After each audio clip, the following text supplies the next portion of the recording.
Sir, কোনো সমস্যা? সমস্যা না থাকলে এখানে কি তোমাকে মুখ দেখার জন্য ডেকেছি? এটা কি করছো? একটা কাজও ঠিক মতো করতে পারো না? যত সব। স্যার, কি হয়েছে? আবার জিজ্ঞাসা করছো কি হয়েছে? এই নাও, নিজের চোখেই দেখো। স্যার, এই ফাইলটা তো আমি রেডি করিনি। ইনফ্যাক্ট আমি এই ফাইলটি তো দেখিনি। Shut up. এখন নিজের দোষ ঢাকতে চাইছো? ফাইল যেই রেডি করুক না কেন, সেটা চেক করে তারপর আমার কাছে জমা দেওয়া তোমার দায়িত্ব, কিন্তু সেই দায়িত্ব তুমি অবহেলা করেছো। সন্ধ্যাবেলায় মিষ্টির প্যাকেট হাতে নিয়ে বাসায় ফিরলাম। বাসায় ঢুকে মাকে ডাক দিলাম। মা, মা, নীলা, সিমি, কোথায় সবাই? আসছি। মা, নীলা আর সিমি এলো। কি রে মা, কেমন হলো ইন্টারভিউ? এই নাও, আগে মিষ্টি মুখ করো, চাকরিটা আমি পেয়ে গেছি। কংগ্রাচুলেশন আপু। কংগ্রাচুলেশন। থ্যাঙ্কস। মায়ের পায়ে সালাম করলাম, তারপর মাকে মিষ্টি খাইয়ে দিলাম। নীলা, সিমিকেও মিষ্টি খাইয়ে দিলাম। ওরাও সবাই আমাকে মিষ্টি খাইয়ে দিল। এবার আমার পরিচয়টা দিয়ে দিই। আমি নিশাত জাহান, অনার্স কমপ্লিট করে এখন মাস্টার্স কোর্স করছি। আর এতক্ষণ যাদের সাথে কথা বললাম তারা হলো আমার মা আর আমার 2 বোন। আমরা 3 বোন। আমি বড়, তারপর নীলা, আর ছোট সিমি। নীলা একাদশ শ্রেণীতে পড়ে আর সিমি নবম শ্রেণীতে পড়ে। 2 বছর আগে আমার বাবা মারা যায়। বাবার মৃত্যুর পর আমি সংসারের হাল ধরি। একটা পার্ট টাইম জব আর 2টো টিউশনি করতাম। আজ একটা প্রাইভেট কোম্পানির মালিকের অ্যাসিস্ট্যান্ট পদে চাকরির ইন্টারভিউ দিতে গিয়েছিলাম। ভাগ্য ভালো থাকায় চাকরিটা পেয়েছি। সেই খুশিতে বাসায় আসার সময় মিষ্টি নিয়ে এসেছি। আজ অফিসে জয়েন করব। সকালে তাড়াতাড়ি উঠে রেডি হয়ে অফিসে চলে গেলাম। অফিস যাওয়ার পর ম্যানেজার আমাকে আমার কাজ বুঝিয়ে দিলেন। বললেন, শুনুন, আগামীকাল থেকে আমাদের নতুন বস অফিসে আসবে আর তার অ্যাসিস্ট্যান্ট হিসেবে আপনাকে নিয়োগ করা হয়েছে। কালকে বসকে ওয়েলকাম করার জন্য একটি অনুষ্ঠানের আয়োজন করা হয়েছে। কালকে একটু তাড়াতাড়ি অফিসে আসবেন। ওকে। ওকে, এখন তাহলে আপনার কাজ করুন, আমি আসছি। ওকে। কাজ শেষ করে সন্ধ্যা 6টার সময় বাসায় ফিরলাম। বাসায় এসে ফ্রেশ হয়ে অল্প কিছু নাস্তা করে রেডি হচ্ছি, তখন আম্মু আসলো।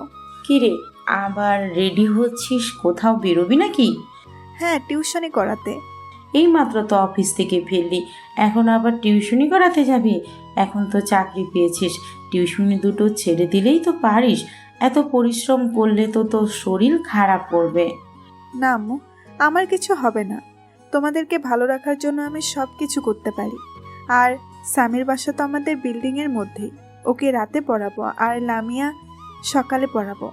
তো যা ইচ্ছে কর, আমি আর কি বলবো? আমার কোনো কথা শুনিস তুই? আম্মু প্লিজ রাগ করো না, আমি এই যাবো আর আসবো। তুমি গিয়ে দেখো তো নীলা সিমি পড়তে বসেছে কিনা। হ্যাঁ, পড়ছে। ওকে, আসছি। টিউশনি করে বাসায় এসে পড়তে বসলাম। কিছুক্ষণ পড়াশোনা করে ডিনার করে শুয়ে পড়লাম। সকালে উঠে ফজরের নামাজ আদায় করে টিউশনি করাতে গেলাম। সেখান থেকে ফিরে নাস্তা করে অফিসের জন্য রেডি হলাম। আমার অফিস টাইম সকাল 9টা থেকে সন্ধ্যা 6টা পর্যন্ত। অফিসে এসে বসকে ওয়েলকাম করার পর ম্যানেজার তাকে সমস্ত অফিস ঘুরে দেখালো। আমার সাথে পরিচয় করিয়ে দিল। তারপর তাকে তার কাজ বুঝিয়ে দিয়ে ম্যানেজার তার কেবিনে চলে গেল। আমি আমার জায়গায় আর বস তার নিজের চেম্বারে। আমি বসে বসে একটা ফাইল রেডি করছি, তখন গার্ড এসে বলল আমাকে বস ডাকছে। তাড়াতাড়ি করে বসের কেবিনে চলে গেলাম। May I come in sir? Yes, come in. ভেতরে গিয়ে দাঁড়িয়ে রইলাম। দাঁড়িয়ে কেন, বসো। আমি ঠিক আছি স্যার, ডেকেছেন? হ্যাঁ, আগে বসো। Okay sir. যে জন্য ডেকেছি তোমায় সেটা বলি। একটা চেয়ার টেনে বসলাম। ওকে স্যার, বলুন। আমার প্রতিদিনের অফিস টাইমের জন্য একটা রুটিন করবে। ম্যানেজারের থেকে আগে থেকে জেনে নেবে আমার কোন দিন কি কাজ আছে। আর হ্যাঁ, সমস্ত কাজ টাইমলি হওয়া চাই। Okay sir. ম্যানেজার বলল তোমাকে নাকি একটা ফাইল দিয়েছে। হ্যাঁ স্যার। ওটা একবার নিয়ে এসো। সরি স্যার, ওটা এখনো তৈরি হয়নি। ওটা আমাকে কিছুক্ষণ আগে দেওয়া হয়েছে। ওকে, ওটা তৈরি করে আমাকে দিয়ে যাও। Okay sir. এখন তুমি আসতে পারো। Okay sir. আমার কেবিনে এসে তাড়াতাড়ি ফাইলটা রেডি করে বসকে দিলাম। এভাবেই কয়েক মাস কেটে গেল। বসের সব কাজ ঠিক সময় করে দিই। বোনদের আর আমার লেখাপড়া ভালোই চলছে। দুপুরে বসের খাবার সার্ভ করছি, তখন আম্মু ফোন করলো। হ্যাঁ আম্মু, বলো। তুই তাড়াতাড়ি বাসায় আয়। কেন মা, কি হয়েছে? স্কুল থেকে ফেরার সময় সিমির অ্যাক্সিডেন্ট হয়েছে। কি বলছো তুমি? কিভাবে হলো? সব পরে বলবো, তুই তাড়াতাড়ি আয়, ওকে হাসপাতালে নিয়ে যেতে হবে। তুমি ওকে হাসপাতালে নিয়ে যাও, আমি আসছি। তারপর বসের কাছ থেকে ছুটি নিয়ে হসপিটালে গেলাম। আম্মু সিমিকে ভর্তি করিয়েছে, ওর চিকিৎসা চলছে। আমি যাওয়ার পর আম্মু আমাকে ডক্টরের সাথে কথা বলতে বললো। আমি ডক্টরের সাথে কথা বলতে গেলাম, কিন্তু ডক্টর আমাকে যা বলল তা শোনার জন্য আমি মোটেও প্রস্তুত ছিলাম না। কারণ ডক্টর আমাকে বলল, দেখুন মিস নিশাত, আপনার বোনের মাথায় মারাত্মক জখম হয়েছে, ব্রেনে রক্ত জমাট বেঁধেছে। ইমিডিয়েটলি অপারেশন না করলে যে কোনো সময় মারাত্মক কিছু ঘটে যেতে পারে। কি বলছেন আপনি? অপারেশন ছাড়া ওষুধ কি কোনো কাজ হবে না? না, আমরা সব রকম পরীক্ষা নিরীক্ষা করেছি, অপারেশন ছাড়া কোনো উপায় নেই। আগামী 8 ঘন্টার মধ্যে অপারেশন না করা হলে আমরা আর কিছু করতে পারবো না। ডক্টর, এই অপারেশনে কত টাকা লাগবে? অপারেশনের খরচ 95,000 টাকা, আর মেডিসিন ও অন্যান্য বাবদ 1,25,000 টাকা খরচ হবে। ওকে, যত তাড়াতাড়ি সম্ভব অপারেশনের ব্যবস্থা করুন, আমি টাকার ব্যবস্থা করছি। ওকে। ডক্টরের চেম্বার থেকে বের হইলাম। চিন্তায় আমার প্রাণ চায় চায় অবস্থা। কোত্থেকে এত টাকা জোগাড় করব, তাও এত কম সময়ের মধ্যে কিছুই মাথায় আসছে না। আমাকে আসতে দেখে আম্মু তাড়াতাড়ি আমার কাছে এলো। কিরে, ডাক্তার কি বলল?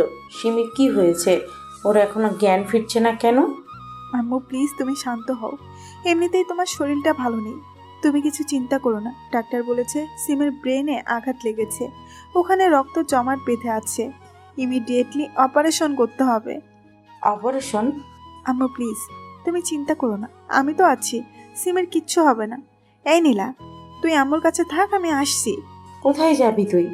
আম্মু, আমি টাকা আনতে যাচ্ছি, খুব তাড়াতাড়ি ফিরে আসবো। কত টাকা লাগবে?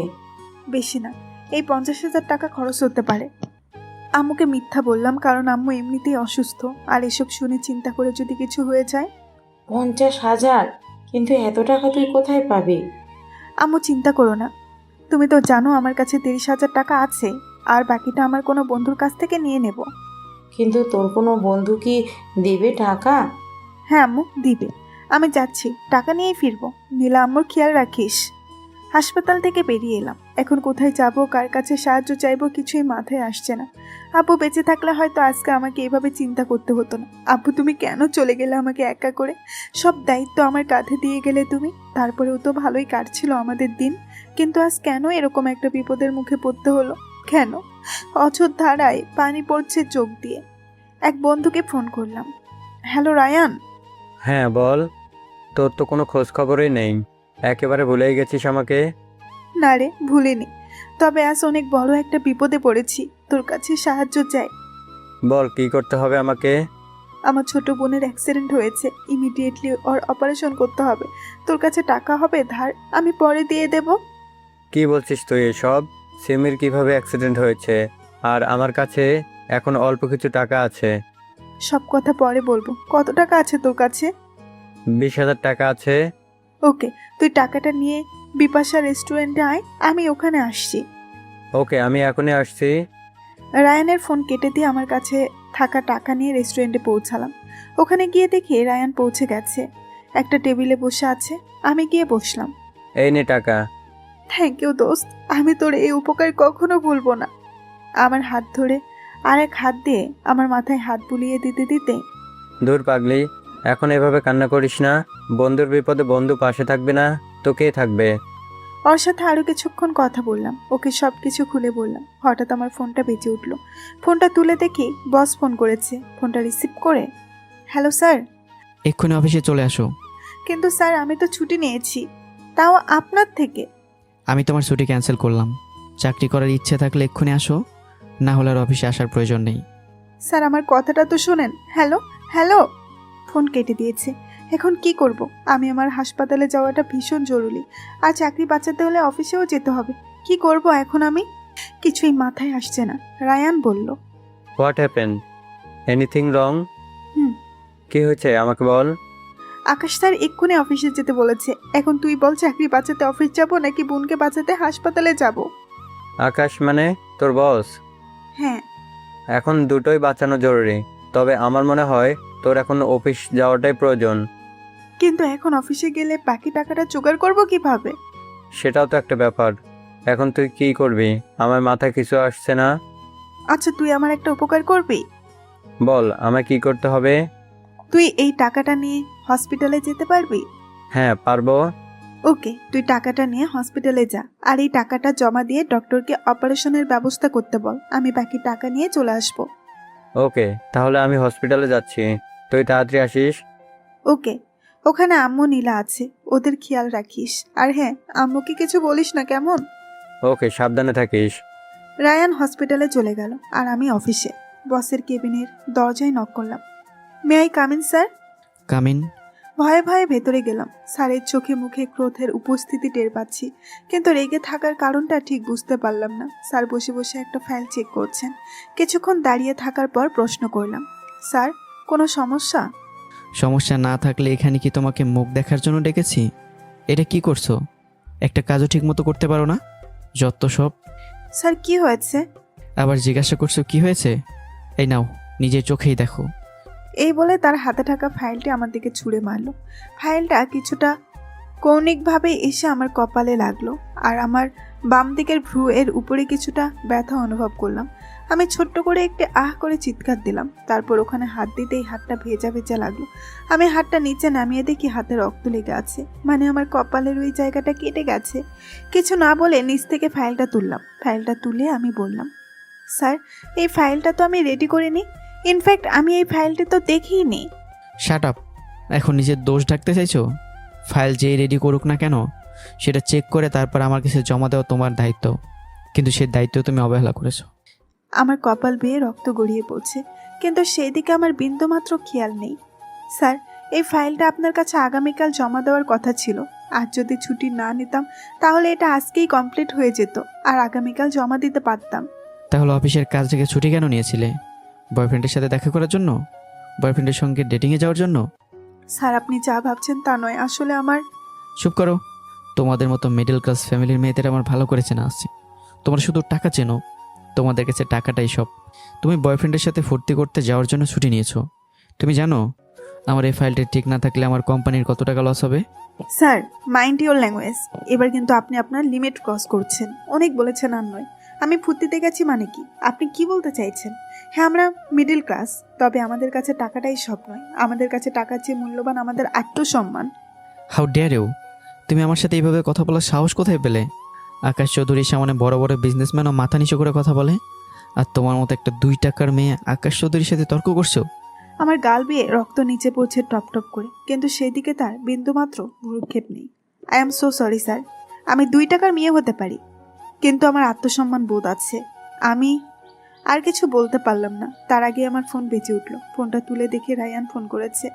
কি বয়ফ্রেন্ডের কল বুঝি? স্যার প্লিজ আমাকে 2 মিনিট সময় দিন।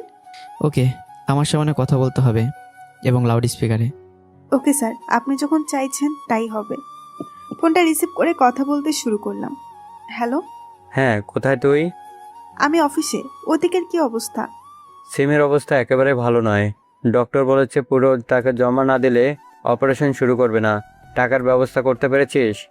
না, এখনো ব্যবস্থা হয়নি, কিন্তু খুব তাড়াতাড়ি হয়ে যাবে। আম্মুকে বল চিন্তা না করতে। আর হ্যাঁ, ডক্টরকে বল অপারেশনের ব্যবস্থা করতে। আমি টাকা নিয়ে আসছি।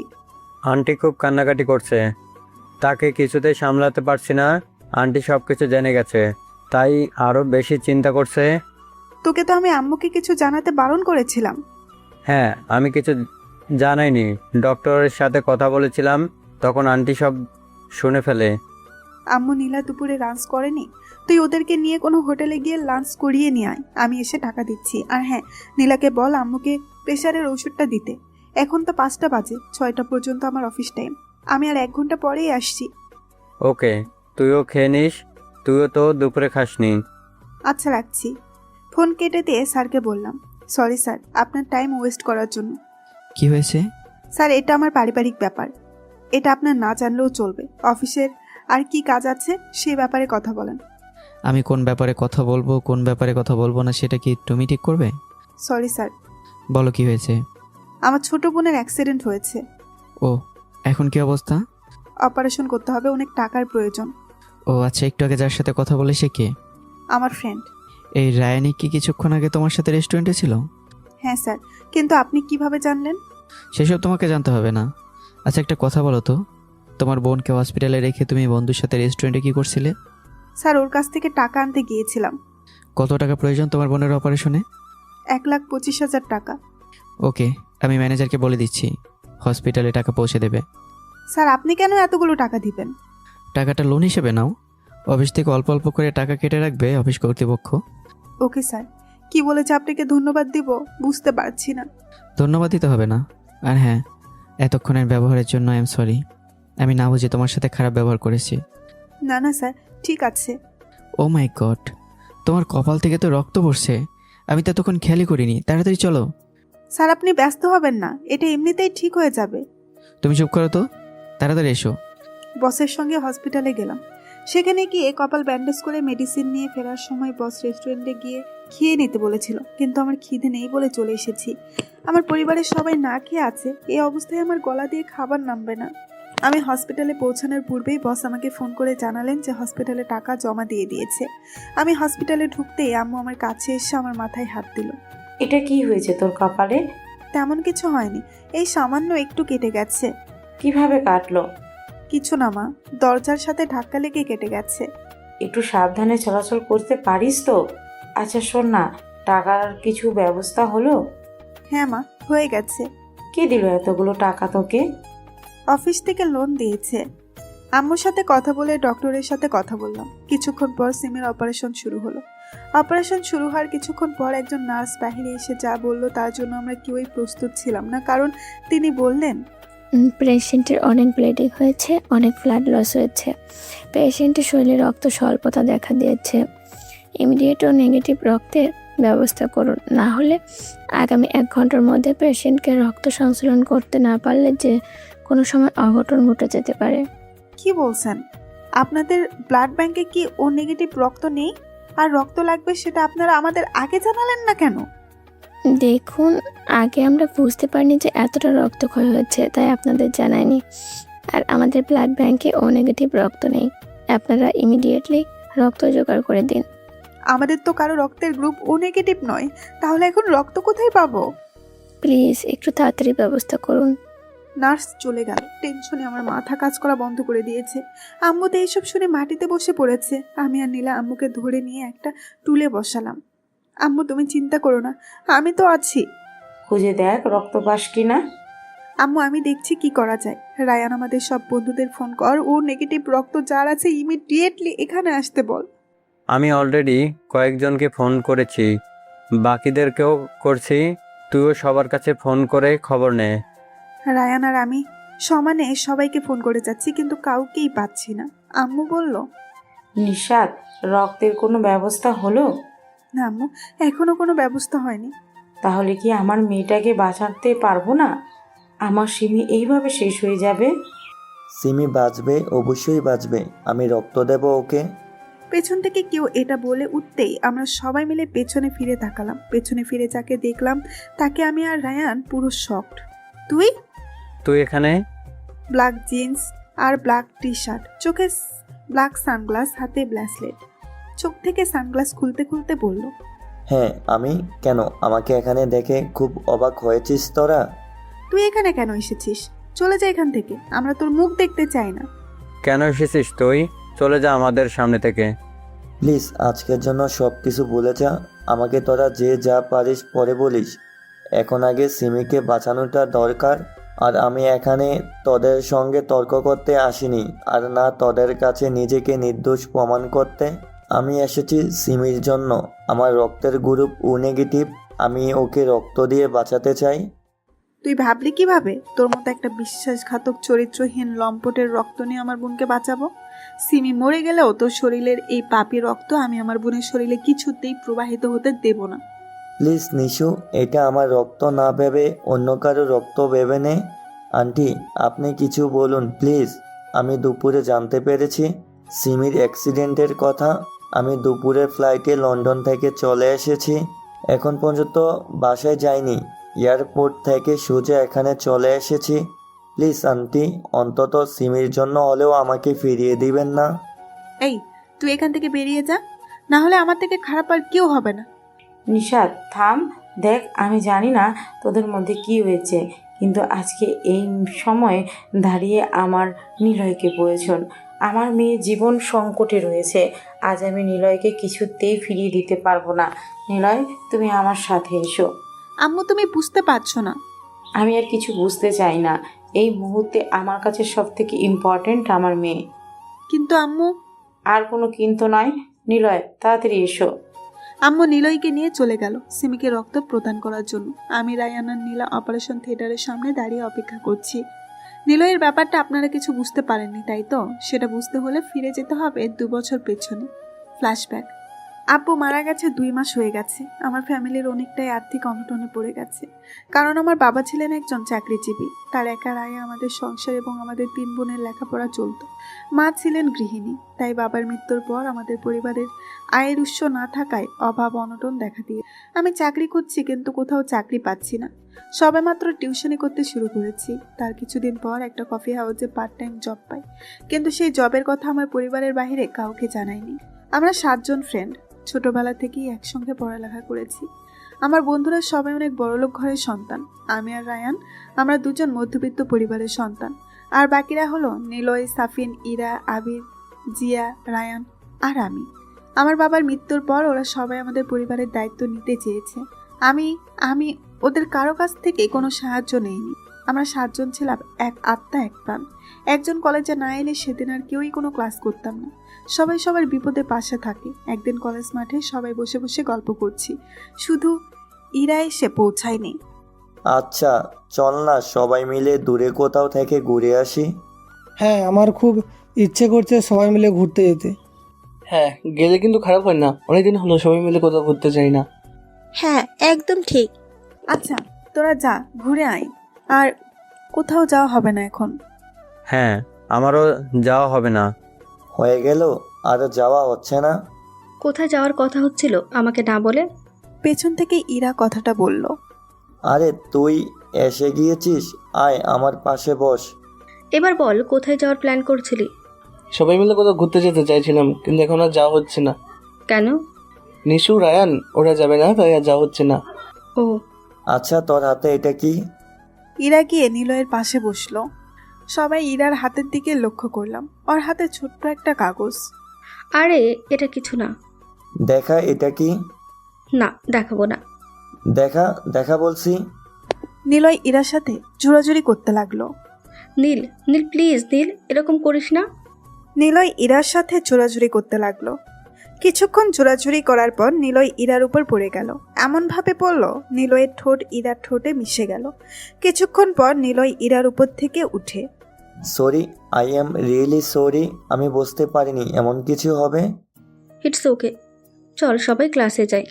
ক্লাস করে বাসায় চলে আসলাম। লাঞ্চ করে রেডি হয়ে কাজে যাওয়ার উদ্দেশ্যে বের হলাম। কফি হাউসে আমার ডিউটি হচ্ছে 4 ঘন্টা, দুপুর 2টা থেকে বিকাল 4টা পর্যন্ত। কফি হাউসের নাম সুরভি কফি হাউস। কাজ করতে করতে প্রায় 5টা বাজে। হঠাৎ করে আমার ফোন বেজে উঠলো। ফোন তুলে দেখি ইরা রিসিভ করে কানে ধরতেই, নিশাদ, নিশাদ প্লিজ আমাকে বাঁচা। নীল আমার সাথে অসভ্যতা করছে। হ্যালো ইরা। ইরা কি হয়েছে, কি বলছিস? কোথায় আছিস তুই এখন? নীল আমাকে ঘুরতে যাওয়ার নাম করে সুরভি কফি হাউসের পাশে বিল্ডিংয়ে নীলের বাবার একটা ফ্ল্যাট আছে, আমাকে ওখানে নিয়ে এসেছে। আমি এখন ওয়াশরুমে এসে তোকে ফোন করলাম। আমি সবাইকেই ফোন করেছি। প্লিজ তোরা সবাই তাড়াতাড়ি আয়, আমাকে বাঁচা। Hello hello hello. ফোনটা কেটে দিয়েছে। কি করব এখন আমি? ছুটি নিয়ে বেরিয়ে বললাম নীলের ক্লাসের। ফোনটা কেটে দিয়েছে। কি করব এখন আমি? ছুটি নিয়ে বেরিয়ে বললাম নীলের ফ্ল্যাটের উদ্দেশ্যে। কিছুক্ষণ পর নীলের ফ্ল্যাটের দরজায় নক করলাম। ভেতর থেকে প্রচুর চেঁচামেচির শব্দ আসছে। ইরা চিৎকার করে বলছে, নীল এরকম করিস না, ছেড়ে দে আমাকে। ইরা, নীল প্লিজ দরজা খোল। নীল, নীল, নীল প্লিজ ওপেন দ্য ডোর, নীল। এর মধ্যেই আমার সব বন্ধুরা এসে গেছে। সবাই মিলে দরজায় নক করলাম, কিন্তু কিছুতেই ওরা দরজা খুলছে না। ভেতরে ওরা 2 জন কথা বলছে, বাহিরে আমরা 5 জন, তাই চেঁচামেচি কারো কথাই কেউ শুনতে পাচ্ছি না। তাই সবাই মিলে সিদ্ধান্ত নিলাম যে দরজা ভেঙে ফেলবো। ঠিক তখনই ইরা দরজা খোলে। ইরা বাহিরে এসে আমাকে আর জিয়াকে ধরে কান্না করে দেয়। ওর পরনের জামা কাপড় সব ছেঁড়া, চুলগুলো সব এলোমেলো। নীলও বাহিরে এলো, ওর গায়ে জামা নেই। ইরা বলল, দেখ তোরা, ও আমাকে কি করছে। তোরা সবাই ঠিক টাইমে না এলে এই শয়তানটা এতক্ষণে আমার অনেক বড় ক্ষতি করে দিত। কি বলছিস তুই এইসব? তোরা বিশ্বাস কর, আমি কিছু করিনি। শাফিন আর আবির নিলয়কে কয়েকটা চড় মারে। ওদের তিনজনের মারামারি শুরু হয়ে যায়। তারপর অনেক কষ্টে আমি রায়ান আর জিয়া ওদের তিনজনের মারামারি বন্ধ করি। বিশ্বাসঘাতক, তুই ওর সাথে এমনটা কিভাবে করতে পারলি? এরা না তোর বন্ধু? আমাদের বন্ধুত্ব, আমাদের বিশ্বাসের এই দাম দিলি? তোকে মেরে তোর হাড়গোড় ভেঙে নদীতে ফেলে দেবো, অসভ্য জানোয়ার। তোরা যা পারিস করিস, তাতে আমার কিছু যায় আসে না। আর জেনে রাখ, সত্যি সত্যিই আমি কিছু করিনি। ইরা আমাকে ফাঁসিয়েছে। দেখলি তো তোরা, আমি নাকি ওকে ফাঁসিয়েছি। এই তুই এখন নেকা কান্না করছিস? নিলয়ের সঙ্গে আর কোনো কথা না বলে আমরা সবাই ওর সঙ্গে বন্ধুত্ব নষ্ট করে চলে আসি। তারপর থেকে এই 2 বছরের মধ্যে কোনো যোগাযোগ হয়নি, কিন্তু হ্যাঁ, আমাদের মধ্যে এত ভালো বন্ধুত্ব ছিল। মাঝে মাঝে সবাই সবার বাসায় যাতায়াত ছিল। আর নিলয় সিমি নীলাকে খুব ভালোবাসতো। যখনই আমার বাসায় আসতো তখন ওদের জন্য আইসক্রিম চকলেট নিয়ে আসতো। এই ঘটনার কথা আমার বাসায় কাউকেই জানাইনি। কিছুদিন পর জানতে পারি নিলয় লন্ডনে চলে গেছে। আর আমিও বাসায় বলেছি নিলয় দেশের বাইরে চলে গেছে। এখন বর্তমানে আসি। অপারেশন থিয়েটারের সামনে পাইচারি করছি, এর মধ্যেই ডক্টর বাইরে এলো। আমি ডক্টরের কাছে গেলাম। Congratulation, operation successful. Thank you doctor. আমার বোনের এখন কি অবস্থা? ও এখন কেমন আছে? চিন্তা করবেন না, এখনও জ্ঞান ফেরেনি, তবে খুব তাড়াতাড়ি জ্ঞান ফিরে আসবে আশা করছি। হঠাৎ করেই পেছন থেকে আমাকে কেউ ডাক দিল। আমি পেছন ফিরতেই অফিসে ঢোকার সময় কারোর সাথে ধাক্কা লেগে পড়ে যাচ্ছিলাম, কিন্তু পড়ার আগেই কেউ আমাকে ধরে নেয়। কে ধরলো দেখার জন্য তাকালাম। তাকিয়ে দেখি আকাশ স্যার। কিছুক্ষণ পর আমাকে ছেড়ে দিতেই আমি দূরে গিয়ে দাঁড়ালাম। বস বলল, চোখ বন্ধ করে হাঁটো নাকি?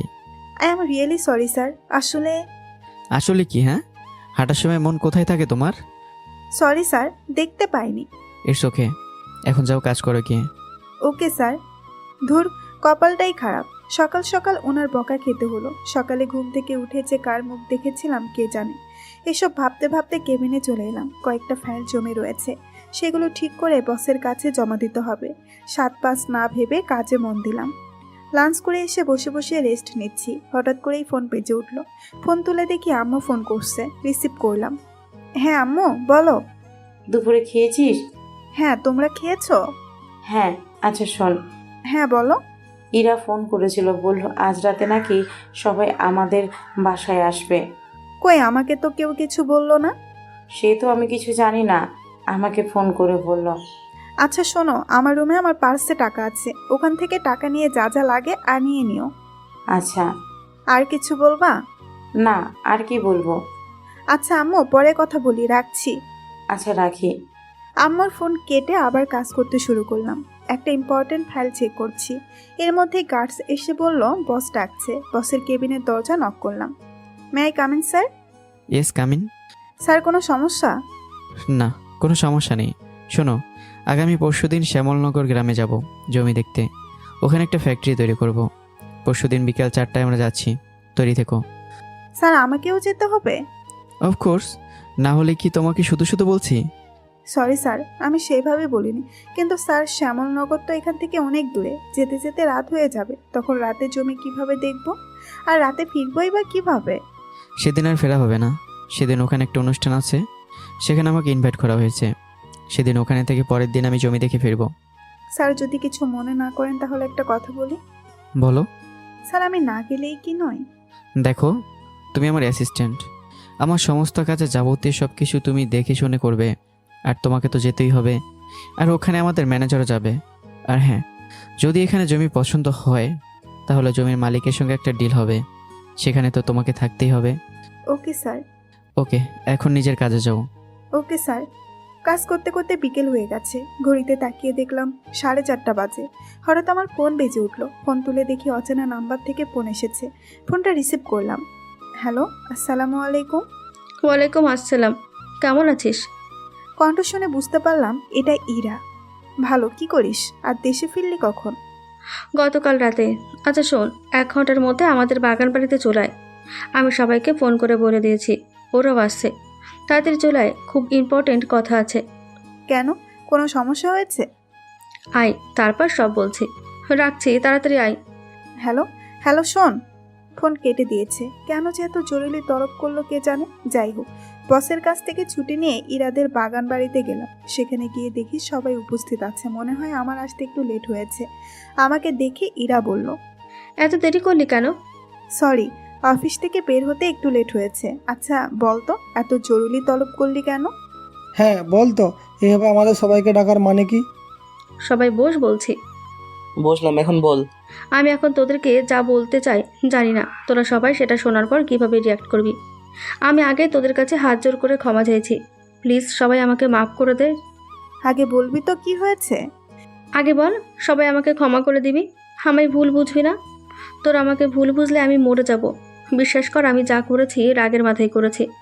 সেদিন আমার কি হয়েছিল জানি না, যার জন্য এমন একটা কাজ করেছি। কিন্তু তোরা বিশ্বাস কর, আমি ওই দিনের পর থেকে এক মুহূর্তের জন্য শান্তি পাইনি। সারাক্ষণ আমার নিজেকে অপরাধী মনে হয়েছে। আমি ভিতরে ভিতরে কুড়ে কুড়ে শেষ হয়ে যাচ্ছি। তাহলে এই ব্যাপারটাকে নিজের মধ্যে চেপে রাখতে পারছি না। এখন এটা তোদেরও জানা উচিত, আমি নিজেই নিজেকে ক্ষমা করতে পারিনি। জানি না তোরা আমাকে ক্ষমা করবি কিনা। কি হয়েছে বলবি তো? সত্যিটা যতই কঠিন হোক আমরা কিছু মনে করব না। হ্যাঁ একদম তাই তো, আমাদের বন্ধু তুই, কিছু ভুল করলে সেটা শুধরে দেওয়াটা আমাদেরই তো দায়িত্ব। সেদিন নীল নির্দোষ ছিল, আমি সবাইকে মিথ্যে বলেছিলাম। মানে? কেন? কেন করেছিলি এরকম? কি হয়েছিল খুলে বল। প্লিজ তুই কান্না করিস না, বল কি হয়েছিল। নিশু, প্লিজ তুই আমাকে ক্ষমা করে দে। আশ্চর্য, ক্ষমা চাচ্ছিস কেন? সবাই শোন, নীল সেদিন কিছু করেনি। আমি সেদিন মিথ্যে বলে অভিনয় করেছি।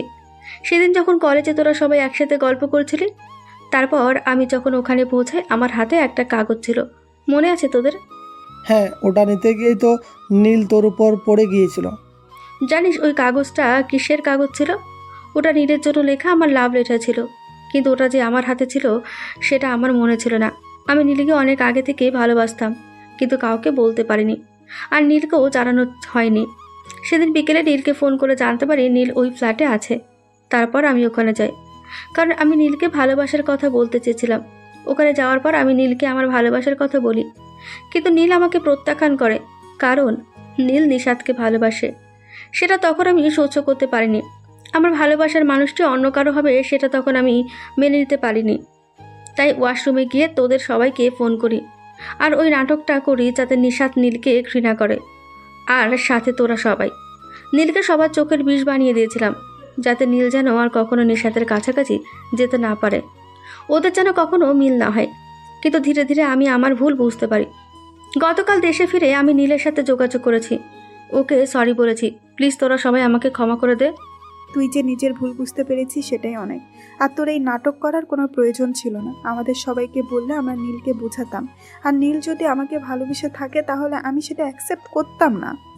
যা হওয়ার হয়ে গেছে, এখন নীলের কাছে আমাদের সবাইকে সরি বলতে হবে। হ্যাঁ ঠিক বলেছিস, ওর কাছে বিশেষ করে আমাকে আর আবিরকে ক্ষমা চাইতে হবে। হ্যাঁ, আমরা ওকে ভুল বুঝে অনেক অপমান করেছি, ক্ষমা তো চাইতেই হবে। আচ্ছা নীল এখন আছে কোথায়? ওকে একটা ফোন করতো। ফোন করতে হবে না, ও এখানেই আছে। নীল নীল।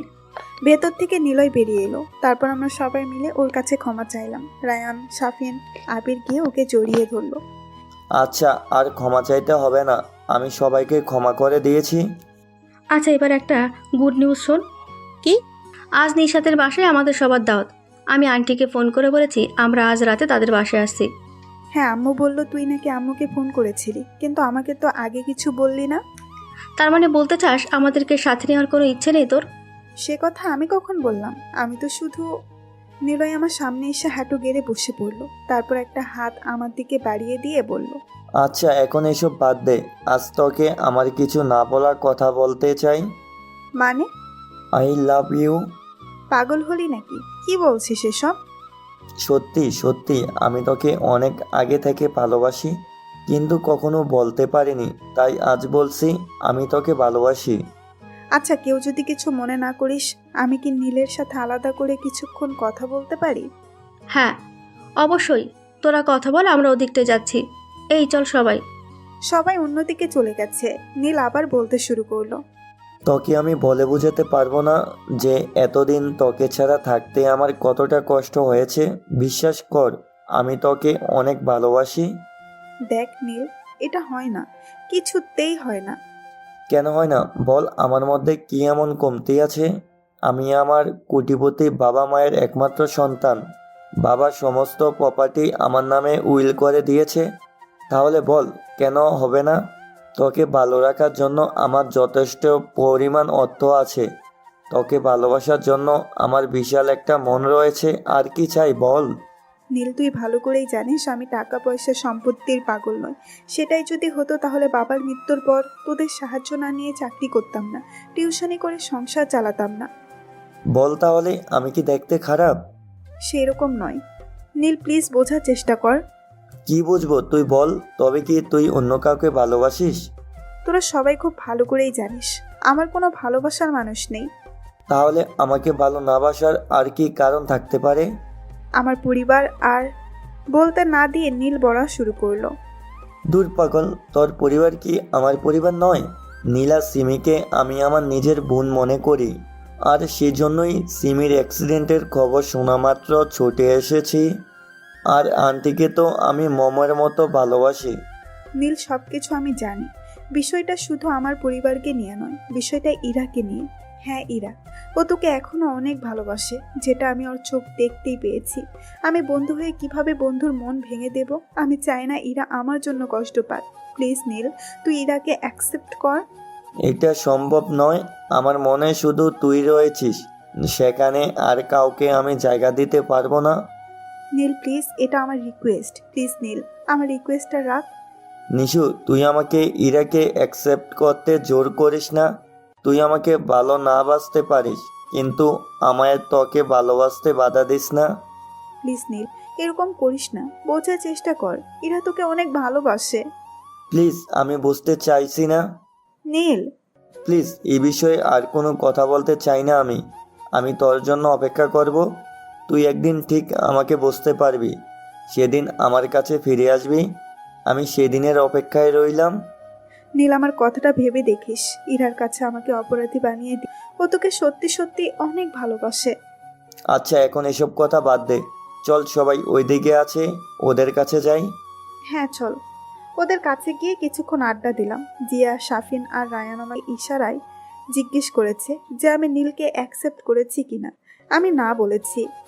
সবাইকে নিয়ে সন্ধ্যার পর বাসায় ফিরলাম। রাতে ডিনার করার পর সবাই বাসায় ফিরে গেল, আমিও ঘুমিয়ে পড়লাম। সকালে উঠে ফজরের নামাজ আদায় করে টিউশনি করাতে গেলাম। তারপর বাসায় এসে অফিসে যাওয়ার জন্য রেডি হচ্ছি, এমন সময় আম্মু। শোন, তোকে কালকে একটা কথা জিজ্ঞেস করব করে করা হয়নি। কি কথা? নিলয় তো কালকে সবার সাথে এলো, সবাইকে বেশ স্বাভাবিক দেখলাম। তাহলে সেদিন তুই আর রায়ান ওর সাথে খারাপ ব্যবহার করছিলি কেন? ও কিছু না আম্মু, আসলে আমাদের বন্ধুদের মধ্যে একটা বিষয় নিয়ে মিসআন্ডারস্ট্যান্ডিং চলছিল, তাই সেদিন ওর সাথে ওই রকম ব্যবহার করছিলাম। কিন্তু এখন সেসব ঠিক হয়ে গেছে। ও আচ্ছা শোনো, তোমাকে তো একটা কথা বলা হয়নি। কি কথা? আগামীকাল অফিসের কাজে শ্যামলনগর যেতে হবে। কি বলিস? সে তো অনেক দূর। তবু যেতে হবে। অত দূরে যাবি? কালকেই তো, আর ফিরতে পারবি না। না আম্মু, কালকে ফেরা হবে না, পরশুদিন ফিরবো। আম্মু, আমার অফিসে লেট হয়ে যাবে, এখন আসি। আচ্ছা। আম্মুর থেকে বিদায় নিয়ে অফিসে চলে গেলাম। এভাবেই একটা দিন কেটে গেল। আজ বিকেলে যাব, তাই সবকিছু ঠিকঠাক করে আম্মুর কাছে বলে আম্মুর থেকে বিদায় নিয়ে অফিসে গেলাম। বেলা 3টা বাজে। প্রয়োজনীয় সবকিছু গুছিয়ে নিলাম। তারপর বসের সাথে গাড়ির কাছে গেলাম। বসকে ড্রাইভিং সিটে বসে আমাকে তার পাশে বসতে বলল। তারপর গাড়ি স্টার্ট দিল। আমার মাথায় নানা রকম চিন্তা ঘুরপাক খাচ্ছে। স্যারের ড্রাইভার গেল কোথায়? আর ম্যানেজারই বা এলো না কেন আমাদের সাথে? আর কিছু না ভেবে স্যারকে প্রশ্ন করেই ফেললাম। স্যার যদি কিছু মনে না করেন তাহলে একটা প্রশ্ন করতে পারি? বলো। স্যার, আপনি ড্রাইভ করছেন? মানে আপনার ড্রাইভার? ড্রাইভার অসুস্থ, তাই আসতে পারেনি। স্যার, ম্যানেজার সে এলো না কেন?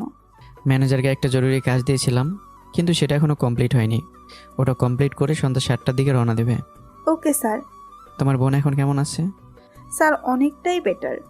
বসের সঙ্গে কথা বলতে বলতে আমার ঘুম চলে এসেছে। আমার একটা বাজে অভ্যাস, গাড়িতে উঠলেই ঘুম চলে আসে। সে হোক কার অথবা বাস কিংবা রিক্সা, যাই হোক আস্তে আস্তে ঘুমিয়ে পড়লাম।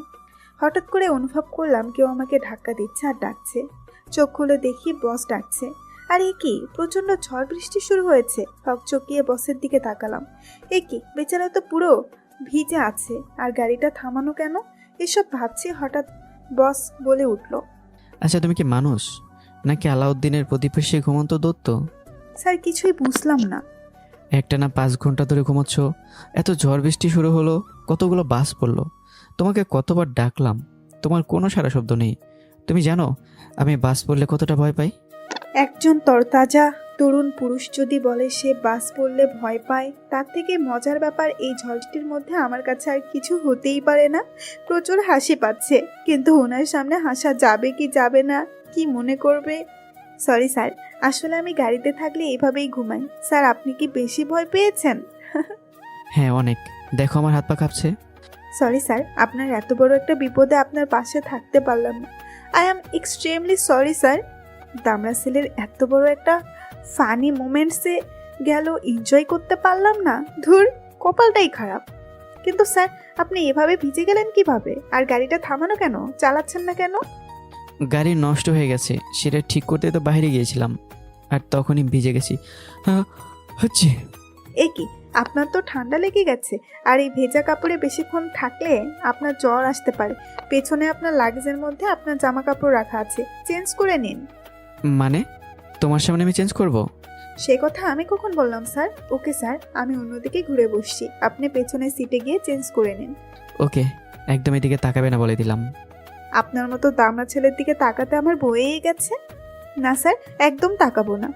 কিছুক্ষণ পর চেঞ্জ করে এসে আবার সামনে বসলো, আমাকে বলল, আচ্ছা তোমার ফোনে দেখো তো কয়টা বাজে। আমার ফোনে চার্জ নেই, অফ হয়ে গেছে। স্যার 9:52 বাজে। স্যার, সারা রাত কি এই গাড়ির মধ্যেই থাকতে হবে? জানি না, মনে হচ্ছে আমরা ভুল রাস্তায় চলে এসেছি, আর এটা হাইওয়ে থেকে অনেক দূরে। ঝড় বৃষ্টির কারণে কোন দিকে চলে এসেছি বুঝতে পারিনি। মনে হচ্ছে এটা কোনো একটা গ্রাম, রাস্তায় প্রচুর খাদা, এই রাস্তায় গাড়ি চলতে পারে না, তাই তো গাড়ি নষ্ট হয়ে গেছে।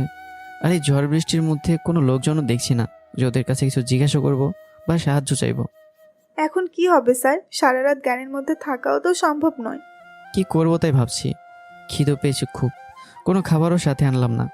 আচ্ছা তোমার ফোনটা দাও তো, ম্যানেজারকে একটা ফোন করে দেখি সে কোথায় আছে এখন। ফোনটা তার কাছে দিলাম। এ কি, একটু নেটওয়ার্ক পাচ্ছি না, ফোন তো ঢুকছেই না। এদিকে খিদে আমার প্রাণ যায় যায় অবস্থা। স্যার, আমার কাছে কিছু খাবার আছে, দুপুরে ক্যান্টিন থেকে কিছু খাবার নিয়েছি, এগুলো সাথে নিয়ে এসেছি, চাইলে খেতে পারেন। আরে আগে বলবে তো, তাড়াতাড়ি দাও। 3টা বিরিয়ানির প্যাকেট ছিল, বের করে তার হাতে দিলাম। ওয়াও, বিরিয়ানি! খুলে খাওয়া শুরু করলো। আমি শুধু নির্বাক হয়ে দেখছি, রাক্ষসের মতো খাচ্ছে, কোনো দিকে তাকাচ্ছেও না, একবার আমাকে খেতেও বলল না। আমারও তো অনেক খিদে পেয়েছে, কিন্তু এই রাক্ষসকে দেখো, একা একাই খেয়ে যাচ্ছে, আমার দিকে একবার ফিরেও তাকিয়ে দেখছে না। খাচ্ছে তো খাচ্ছেই, এক প্যাকেট খেয়ে আরেক প্যাকেটের অর্ধেক খেয়ে আমার দিকে তাকালো। সরি, আসলে খুব খিদে পেয়েছিল, আর এমনিতে বিরিয়ানি আমার ফেভারিট খাবার, তাই তোমাকে খেতে বলার সময় পর্যন্ত পাইনি, সেজন্য সরি। আচ্ছা এই এক প্যাকেট আছে, এটা খেয়ে নাও। এই এক প্যাকেটে হবে তো তোমার? না হলে আমার এটা থেকে ভাগ দিতে হবে। না না স্যার, এই এক প্যাকেটটাই যথেষ্ট, এটা আমার পুরোটা লাগবেও না, চাইলে আপনি এটা থেকেই নিতে পারেন। না না, আমার আর লাগবে না, তুমি তাড়াতাড়ি খেয়ে নাও, তারপর দেখি কি করা যায়। Okay sir. খাওয়া দাওয়া শেষ করে গাড়িতেই ওয়েট করছি। স্যার বলল, আচ্ছা তুমি গাড়িতে বসো, আমি দেখছি কোথাও কাউকে পাই কিনা। স্যার, আপনাকে একা একাই বাইরে যেতে হবে না, আমি আপনার সাথে যাব। ওকে চলো। গাড়ি লক করে রেখে বের হলাম। গাড়িতে একটা ছাতা রাখা ছিল, ওটা নিয়ে দুজনে একসাথে বের হলাম। মোবাইলের ফ্ল্যাশ অন করে সামনে হাঁটছি, প্রচণ্ড হাওয়া বইছে, সঙ্গে প্রচুর বৃষ্টি। স্যার আর আমি এক ছাতার নিচে পাশাপাশি হাঁটছি, বাতাসের সাথে বৃষ্টি এসে ভিজিয়ে দিচ্ছে দুজনকে।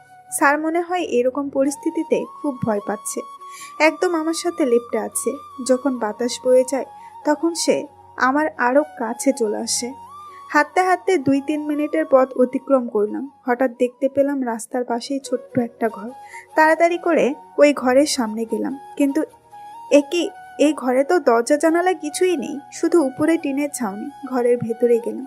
এই ঘরটা দেখে মনে হচ্ছে এখানে কোনো মানুষ থাকে না, কিন্তু ঘরটায় কোনো ময়লা আবর্জনা নেই, আর ছোট্ট একটা ব্ল্যাকবোর্ড টানানো, পাশের কয়েকটা পাটের চট রাখা। সব কিছু দেখেই বুঝলাম এটা একটা পাঠশালা।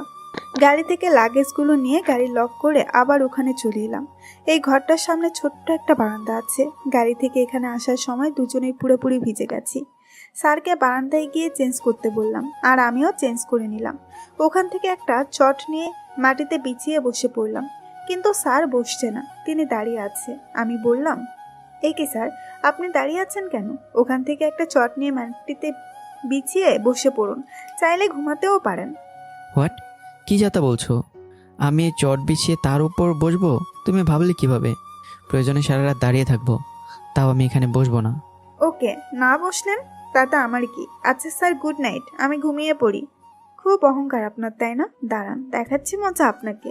মানে তুমি না কিছুক্ষণ আগে ঘুমিয়ে উঠলে? হ্যাঁ তো কি হয়েছে, এখন আবার ঘুম আসছে, ঘুমাবো? তুমি এতটা সেলফিশ হও কিভাবে? আমাকে এভাবে দাঁড় করিয়ে রেখে তুমি নাক টেনে ঘুমাবে? কি আশ্চর্য, আমি তো আপনাকে বললাম ওখান থেকে চট নিয়ে বসতে, কিন্তু আপনি তো আবার হাই লেভেলের মানুষ, এসবে আপনার অভ্যাস নেই। তো আমি কি করতে পারি? আচ্ছা স্যার, আপনি কি ভূতে ভয় পান? মানে ভূত? কোথায় ভূত? আকাশ চৌধুরী কোনো ভূতকে ভয় পায় না, বুঝেছো তুমি? হ্যাঁ স্যার, বুঝতে পেরেছি। আচ্ছা স্যার, আমি তো আপনার পেছনে কাউকে দেখতে পাচ্ছি। মানে কে আছে আমার পিছনে? তা তো জানি না, কিন্তু স্যার মনে হচ্ছে এই ঘরটা এরা দেখাশোনা করে। জানেন স্যার, ও দেখতে কতটা বাজে, কালো মুখ, লম্বা লম্বা হাত পা, বড় বড় সাদা সাদা দাঁত, লাল লাল চোখ, লম্বা চুল, পরনে সাদা শাড়ি আর। এই চুপ করো। বলেই আমার পাশে এসে গুটি গুটি মেরে বসে পড়লো। আবার বলল, দেখো তো এখন আছে কিনা। না স্যার, চলে গেছে। দুজন পাশাপাশি বসে আছি, কেউ কোনো কথা বলছি না, কিন্তু এখন তো আমার বেশ ভয় লাগছে, ভয়ে শিউরে উঠছি।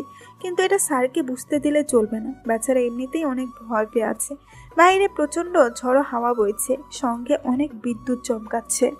হঠাৎ করে বিকট শব্দে একটা বাস পড়ল, মনে হচ্ছে মাটি সহ সব কিছু কেঁপে উঠেছে। বাস পড়ার শব্দে আমি ভয়ে রীতিমতো চিৎকার দিয়ে উঠলাম। আমি চিৎকার দেওয়ার সঙ্গে সঙ্গে স্যার আমাকে জড়িয়ে ধরেছে। হুট করে এভাবে জড়িয়ে ধরাতে আমি অনেকটা অবাক হলাম, তবুও কিছুটা ভয় কাটিয়ে উঠলাম। কিছুক্ষণ পর স্যার ছেড়ে দিয়ে খানিকটা পিছিয়ে গিয়ে একটু দূরে গিয়ে বসলো আর বলল, দুঃখিত, আমি সত্যি খুব দুঃখিত। আসলে ভয় পেয়ে গেছিলাম, আর তুমি এভাবে চিৎকার করে উঠলে তাই এরকম। স্যার কোনো ব্যাপার না, এবার আপনি শুয়ে পড়ুন। হয়তো এখানে ঘুমানোর জন্য আপনি কমফোর্ট কিছু পাবেন না, কিন্তু না ঘুমালে আপনার শরীর খারাপ করবে।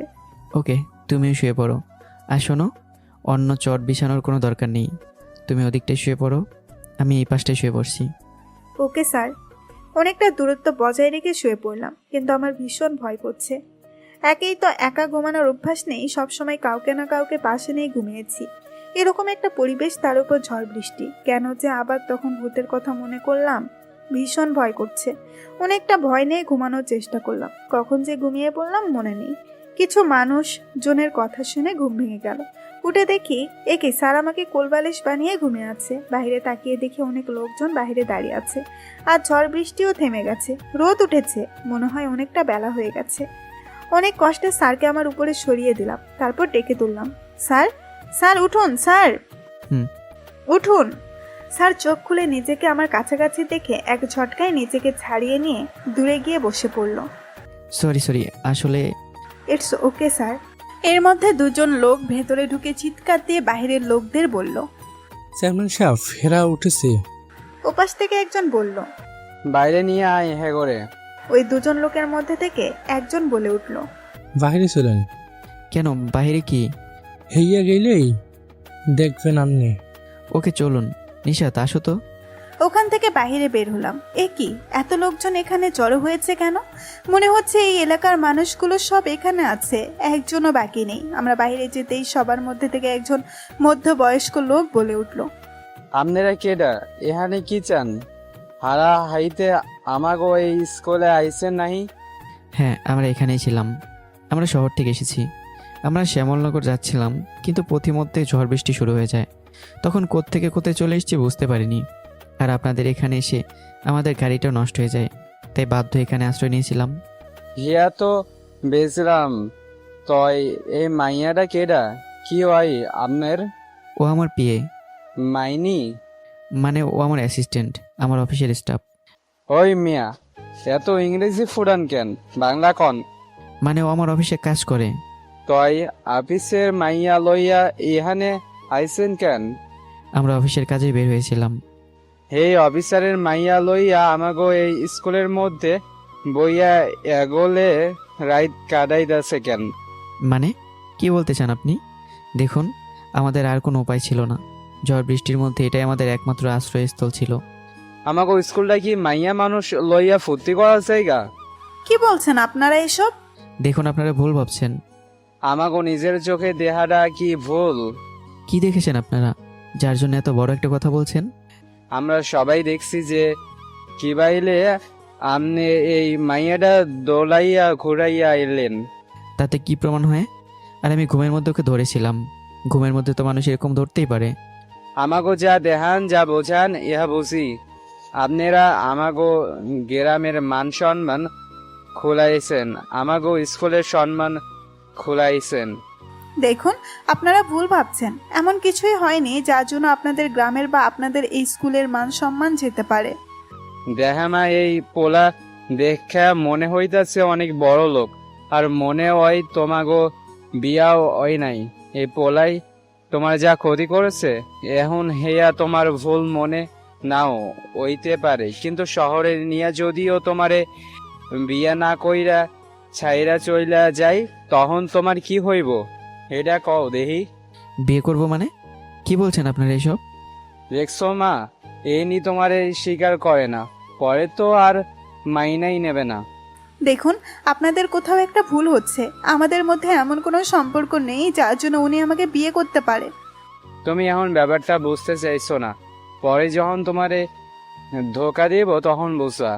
ভিড় করে দাঁড়িয়ে থাকা লোকদের মধ্যে থেকে একজন বলে উঠল, চেয়ারম্যান সাহেব, আমাকে উত্তরকান্ডার রাজু আছে না, রাজু তো শহরে পড়ালেখা করে। রাজু কইছিল শহরের বড় লোকেরা নাকি মাইয়াগো ফেরিতে নাম কইরা ধোকা দেয়, হেয়ার পর নাকি মাইয়ারা আত্মহত্যা করে। আরেকজন বয়স্ক লোক, মাথায় টাক পরা, দাড়ি গোপ পাকা, তিনি বললেন, ওই চেয়ারম্যান, আমরা কিছুতেই এই মায়ারে মরার পথে যাইতে দিব না। এই পোলারে এই মায়ারে বিয়া করতেই হইব। বিয়ে করতে হবে মানে? আপনারা কি জোর করে বিয়ে দিবেন নাকি? দেশে কি আইন শৃঙ্খলা কিছু নেই? ওই চেয়ারম্যান দেখো না, আমাকে আইন দেখাই। ওই মিয়া হই না রাহো, আমাকে ওই গ্রামে আমার আর এই চেয়ারম্যানের কথাই শ্বাস কথা। একবার আমাকেও গ্রামের পুলিশ আইছিল, এই পুলিশকেও গ্রামের মানুষ দক্ষিণ দিকের নদীতে হালাইয়া চুবাইছে। এরপর থেকে আমাকে গ্রামে আর পুলিশ আহে না। আশ্চর্য, আপনারা আমাদের জোর করতে পারেন না, আপনাদের সেই অধিকার নেই। ওই লোকটা আবার বলল, এই মায়া মানুষের এত কথা কিসের? সবাই নিজ নিজ মতামত প্রকাশের এবং তা প্রতিষ্ঠা করার অধিকার আছে। দেখো মা, আমরা গ্রামের মানুষ, আমরা এত কিছু বুঝি না। এখন মাধবর সাপ যা বলছে তোমাকে শুনতেই হইব। ওই পোলা তাড়াতাড়ি ক বিয়া করবো কিনা। আপনারা বললেই আমাকে বিয়ে করতে হবে নাকি? আচ্ছা, তুমি বিয়া না করলে ওই মায়ারে আজও বিয়া আইব। ময়না, এই ময়না রে নিয়া হাজাও, আর তোরা গিয়া মৌলবীরে লইয়াই। চেয়ারম্যানের পোলা কাশেমের লাগে এই মায়ার বিয়া হইব। মানে কি বলছেন আপনারা এসব? আপনাদের কি মাথা ঠিক আছে? কারো মতের বিরুদ্ধে বিয়ে দেওয়া আইনগত অপরাধ। কেডা কইছে আমতে বিয়া আইব? ওই কাশেম, তুই কি রাজি না? মাতবর সাহেব, আপনারা যা কইবেন হেয়াই আনবো। আমি এবার কাশেমের দিকে তাকিয়ে আমার চোখ কপালে উঠলো। হাই হাই, এ কি কালো কুচকুচে একটা ছেলে, সাদা সাদা কতগুলো দাঁত, কথা বলতেই দাঁতগুলো বেরিয়ে আসছে আর কি বিশ্রী রকম হাসছে। পরনে শুধু একটা লুঙ্গি, তাও কোমরের কাছে গোজা। একে দেখে তো আমার আরো বেশি কান্না চলে এসেছে। এমন নয় যে আমি কালো মানুষকে ঘৃণা করি, কিন্তু একে আমি বিয়ে করব কিভাবে? কাউকে বিয়ে করতে হলে তার মিনিমাম কিছু যোগ্যতা তো থাকা উচিত, কিন্তু চালচলন, কথাবার্তা কোনো কিছুরই কোনো যোগ্যতা নেই। আর দেখছো কাশেম রাজি বিয়া। কিন্তু আমি রাজি নই। তোমার কাছে মতামত চাইছি ক্যাডা? মায়া মানুষের এত মতামত দরকার নাই। এই তোরা সবাই বিয়ার আয়োজন কর। এই মায়ারে বউ হাজাইয়া লয়াই, আর কাশেমের জামাই হাজা। কতগুলো মেয়ে আমার দিকে আসছে, এদেরকে আমার দিকে আসতে দেখে আমি চিৎকার করে কেঁদে উঠলাম। হঠাৎ করে বস বলে উঠল, আপনারা এসব বন্ধ করুন, তা না হলে আমি যথাযথ স্টেপ নিতে বাধ্য হব। এই পোলা কি করবা তুমি? পুলিশ ডাকবা? ডাহো তোমার পুলিশ, আমরাও দেখি কি করতে পারে তোমার এই পুলিশ আইয়া। প্লিজ আপনারা আমাকে দয়া করে ছেড়ে দিন। আমার পরিবার রয়েছে, আমার মা, বোন, বন্ধু বান্ধব সবাই রয়েছে। আমি সবাইকে কি জবাব দেব? আর এই ছেলেকে তো আমি মরে গেলেও বিয়ে করব না। ওই মায়া তুমি যাই কও, বিয়া তোমার করতে হইব, না হলে আমাকে গ্রামের সম্মান থাকবো না। যাও মা, বিয়ার লইগা তৈরি হও। প্লিজ আমার সাথে আপনারা এরকম করবেন না। এই মাইয়া শুনো, তোমার এই কান্দনে কোনো কাম হইব না। মাতবর সাবে যখন কইছে বিয়া হইব তখন হইব তো, এত কান্নাকাটি না কইরা বিয়ার লাগিয়া তৈরি হও। শাট আপ, যত সব আনকালচার লোকজন। শুনুন, আপনারা যদি নিশাতের বিয়ে দেওয়াটাকেই আপনাদের সম্মান বাঁচানোর একমাত্র উপায় মনে করে থাকেন, তাহলে আমি নিশাতকে বিয়ে করব। স্যারের কথা শুনে আমি পুরোপুরি অবাক হয়ে গেছি। এ কি বলেছেন উনি? তাহলে তো হয়েই গেল। এই সবাই এই দুইজনের বিয়ার তৈরি কর। কি কন মাদাব্বর সাহেব? চেয়ারম্যানের লগে আমিও একমত। স্যার প্লিজ আমাকে বাঁচানোর জন্য এরকম সিদ্ধান্ত নেবেন না। তুমি বিপদে যখন আমার জন্য পড়েছো, তোমাকে বাঁচানোটাও আমার রেসপন্সিবিলিটি। স্যার আপনি যা বলছেন ভেবে বলছেন তো? প্লিজ স্যার আরেকবার ভেবে দেখুন, আমার জন্য নিজের এত বড় ক্ষতি করবেন না। আমি কোনো দিক থেকেই আপনার যোগ্য নয়। আমি সব কিছু ভেবেচিন্তে সুস্থ মস্তিষ্কেই বলছি। সব কথা পরে আইব মা, এখন যাও তো, তাড়াতাড়ি তৈরিবার হইয়াও। ওই তোরা যাইয়া ওরে তৈরিবার করে আন। কয়েকটা মেয়ে এসে আমাকে স্কুলটার ভেতরে নিয়ে এলো। আমি অযোধ্যারায় কাঁদছি। খুব নিম্নমানের একটা লাল রঙের শাড়ি আমাকে পরিয়ে দিল। কিছুক্ষণ পর স্যার আর একজন হুজুরকে নিয়ে সবাই ভেতরে এলো। একটা চট বিছিয়ে স্যার আর আমাকে পাশাপাশি বসানো হয়েছে, আর সেই হুজুর আমাদের সামনে বসেছে। চারপাশে গ্রামের সব লোকজন ঘিরে আছে। আমার চোখের পানি যেন বাদ মানছে না। চোখে পানি নিয়ে ঝাপসা চোখে একবার স্যারের দিকে তাকালাম। খুব নিম্নমানের একটা লাল পাঞ্জাবি আর পায়জামা পরানো হয়েছে তাকে। কিছুক্ষণ পর বিয়ের কার্যক্রম শুরু করলো। আমি নিঃশব্দে কেঁদে চলেছি। হুজুর অনেক রকম দোয়া দরুদ পড়ে স্যার আর আমার কাছে বাবা মায়ের নাম জিজ্ঞেস করলো। স্যার নাম বললেন, কিন্তু আমার কথা বের হচ্ছে না। কাঁদতে কাঁদতে হেসকি উঠে গেছে, তাও অনেক কষ্টে নাম বললাম। হুজুর শুরু করলেন। মিরপুর নির্বাসী জনাব সুমন চৌধুরীর এবং লায়লা চৌধুরীর পুত্র আকাশ চৌধুরীর সঙ্গে সাইফুল ইসলাম ও নাসিরুন জাহানের কন্যা নিশাত জাহানের 5,001 টাকা দেনমোহরনায় বিবাহ ধার্য করা হয়েছে। বাবাজি, তুমি কি এই বিবাহে কবুল করছো? আমি নিশ্চুপ। বাবাজি, কবুল করছো? কবুল করছি। 3 বার কবুল কও। কবুল কবুল কবুল। মা, এবার তুমি কও কবুল। আমার গলা থেকে স্বর বের হচ্ছে না। যেই বিয়েটা আমার মা, নীলা, সিমি, আমার বন্ধুরা সবাইকে নিয়ে আনন্দের সাথে করার কথা ছিল, সেই বিয়ে আজ আমাকে এইভাবে করতে হচ্ছে। কও মা কবুল। নিশাত কি হলো? কথা বলো, বলো কবুল। স্যারের কথা শুনে আমার ধ্যান ভেঙে গেল। স্যারের দিকে তাকালাম। হ্যাঁ, হুজুর কবুল বলতে বলেছে, কবুল বলো 3 বার। কবুল কবুল কবুল। আলহামদুলিল্লাহ, বিবাহ সম্পন্ন হয়েছে। আজ থেকে তোমরা দুজন স্বামী স্ত্রী। আমি আর দুজনেই উঠে দাঁড়ালাম। আমি বললাম, আচ্ছা এখন কি আমরা যেতে পারি? না মা, আই কিছু কথা তো জানতে পারবে না। তোমরা এখন আমার বাড়িতে যাইবা, 3 দিন পর তোমরা যাইবা। কি আশ্চর্য, জোর করে বিয়ে দিয়েছেন মেনে নিয়েছি, কিন্তু এখানে থাকা আমাদের পক্ষে সম্ভব নয়। আমাদেরকে ফিরতে হবে। ভিড়ের মধ্যে থেকে একজন বলে উঠল, চেয়ারম্যান সাহেবের ওপরে কথা কইলে হাত পাও ফোন করে দেবো। আশ্চর্য, আপনারা আমাদেরকে জোর করে আটকে রাখবেন নাকি? প্রয়োজন হইলে তাই রাখবো। 3 দিনের আগে গ্রামের থেকে বাইর হইলে হাত পা একটা আস্ত থাকবে না। আমি মনে মনে ভাবছি, এদের দেখতেই কেমন ডাকাত ডাকাত মনে হয়। যদি সত্যি সত্যি স্যারের কোনো ক্ষতি করে? আচ্ছা আপনারা কি চান বলুন তো? অনেকদিন পর গ্রামে একটা বিয়া হইল, এখন তোমরা আমার বাড়িতে থাকবা। আমরা গ্রামের সবাই মিললে 3 দিন পর্যন্ত তোমাকে বিয়ার অনুষ্ঠান করুম। আশ্চর্য ব্যাপার। ওই মাইয়া এত বেশি কথা কও কেন? 2-4টা মায়ের গোতা খাইবা নাকি? আচ্ছা আপনাদের এখানে গাড়ি সারানোর কোনো গ্যারেজ বা মিস্ত্রি পাওয়া যাবে? গ্রামে তো কোনো মিস্ত্রি নাই, তাই আমার লোকেরা জায়গা গঞ্চে থেকে মিস্ত্রি লই আইব নে। এই তোরা কেউ এখন গঞ্চে যা। সবাই আমাদের নিয়ে চেয়ারম্যানের বাড়িতে এলো। ছোট্ট একটা একতলা বিল্ডিং। আমাদের থাকার জন্য একটা ঘর দেওয়া হলো। স্যার ফ্রেশ হতে চলে গেল। আমি বসে বসে কান্না করছি। কিছুক্ষণ পর স্যার ফ্রেশ হয়ে চেঞ্জ করলো। তখনও আমি বেডে বসে বসে কান্না করছি। স্যার বলল, এখন এভাবে কাঁদছো কেন? এখন তো কান্না করে কোনো লাভ নেই, তাই না? যাও ফ্রেশ হয়ে চেঞ্জ করে নাও। হঠাৎ করেই আমার ফোনটা বেজে উঠলো। ফোন তুলে দেখি আম্মু ফোন করেছে, রিসিভ করলাম। হ্যাঁ আম্মু। কি ব্যাপার বলতো, কালকে থেকে কোনো খোঁজ খবরই নেই তোর।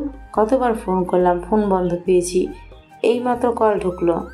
সরি আম্মু, আসলে এখানে নেটওয়ার্ক পাওয়া যায় না। আর শোনো, আমি এখানে একটা জরুরি কাজে আটকে গেছি, আমার ফিরতে 2 থেকে 3 দিন সময় লাগতে পারে। সে না হয় বুঝলাম, কিন্তু তোর কণ্ঠ এমন শোনাচ্ছে কেন? কি হয়েছে? আমার কিছু হয়নি, এখন রাখছি, পরে ফোন করব। আর হ্যাঁ, আমার জন্য চিন্তা করো না, আমি ভালো আছি। এখানে ইলেকট্রিসিটি নেই আর নেটওয়ার্কও পাওয়া যায় না, ফোন না করতে পারলে আবার যেন চিন্তা করো না। আচ্ছা, কিন্তু সত্যি করে বলতো, তোর কিছু হয়নি তো? তুই ভালো আছিস তো? হ্যাঁ আম্মু, আমি ভালো আছি, অনেক ভালো আছি। পরে কথা বলছি, রাখি। ফোনটা কেটে দিলাম। এখন আরো বেশি কান্না পাচ্ছে, মনে হচ্ছে চিৎকার দিয়ে কাঁদি। হঠাৎ করেই স্যার বলল, বুঝলাম না এত কাদার কি আছে। আর শোনো, তুমি যদি ভেবে থাকো যে আমি তোমাকে ভালোবেসে বিয়ে করেছি, তাহলে সেটা ভুল ভাবছো। এই বিয়েটা আমি শুধু তোমাকে বাঁচানোর জন্য করেছি, আমার অন্য কোনো ইন্টেনশন ছিল না। না, আমি এরকম কিছু ভাবিনি, আপনি চিন্তা করবেন না। ঢাকায় ফিরে আমি আপনাকে মুক্তি দিয়ে দেব, এই বিয়ের কথা কেউ জানতেও পারবে না। পরেরটা পরে দেখা যাবে, এখন এই গ্রাম থেকে কিভাবে বের হব সেটা ভাবতে হবে। আগে যাও, ফ্রেশ হয়ে এসো।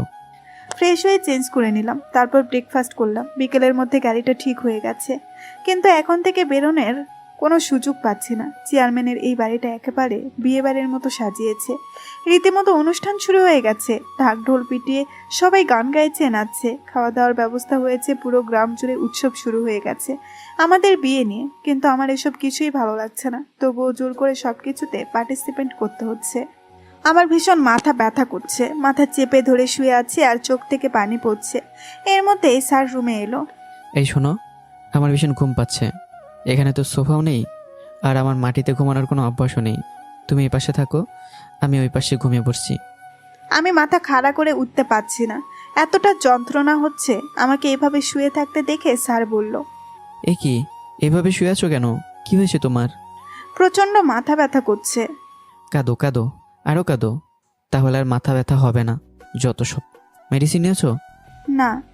আমার ব্যাগে মেডিসিন আছে, দাঁড়াও দিচ্ছি। আমাকে মেডিসিন দিয়ে আমার মাথার কাছে এসে বসলো, তারপর আমার মাথা ম্যাসেজ করে দিতে শুরু করলো। কি করছেন স্যার? আপনি গিয়ে শুয়ে পড়ুন। চুপ, একদম চুপ, কোনো কথা না বলে ঘুমানোর চেষ্টা করো। আর কোনো কথা বললাম না, কখন যে ঘুমিয়ে গেছি মনে নেই। যখন ঘুম ভাঙলো দেখি স্যার আমাকে গতকালের মতো কোল বালিশ বানিয়ে ঘুমিয়ে আছে। স্যারকে সরিয়ে দিয়ে উঠে পড়লাম। ফজরের নামাজ আদায় করে জানালা দিয়ে বাইরে তাকিয়ে প্রকৃতি দেখছি। সত্যি গ্রামে না এলে এত সুন্দর একটা সকাল দেখতে পেতাম না। চারিদিকে পাখির কলকলানিতে মুখরিত হয়ে উঠেছে পরিবেশ।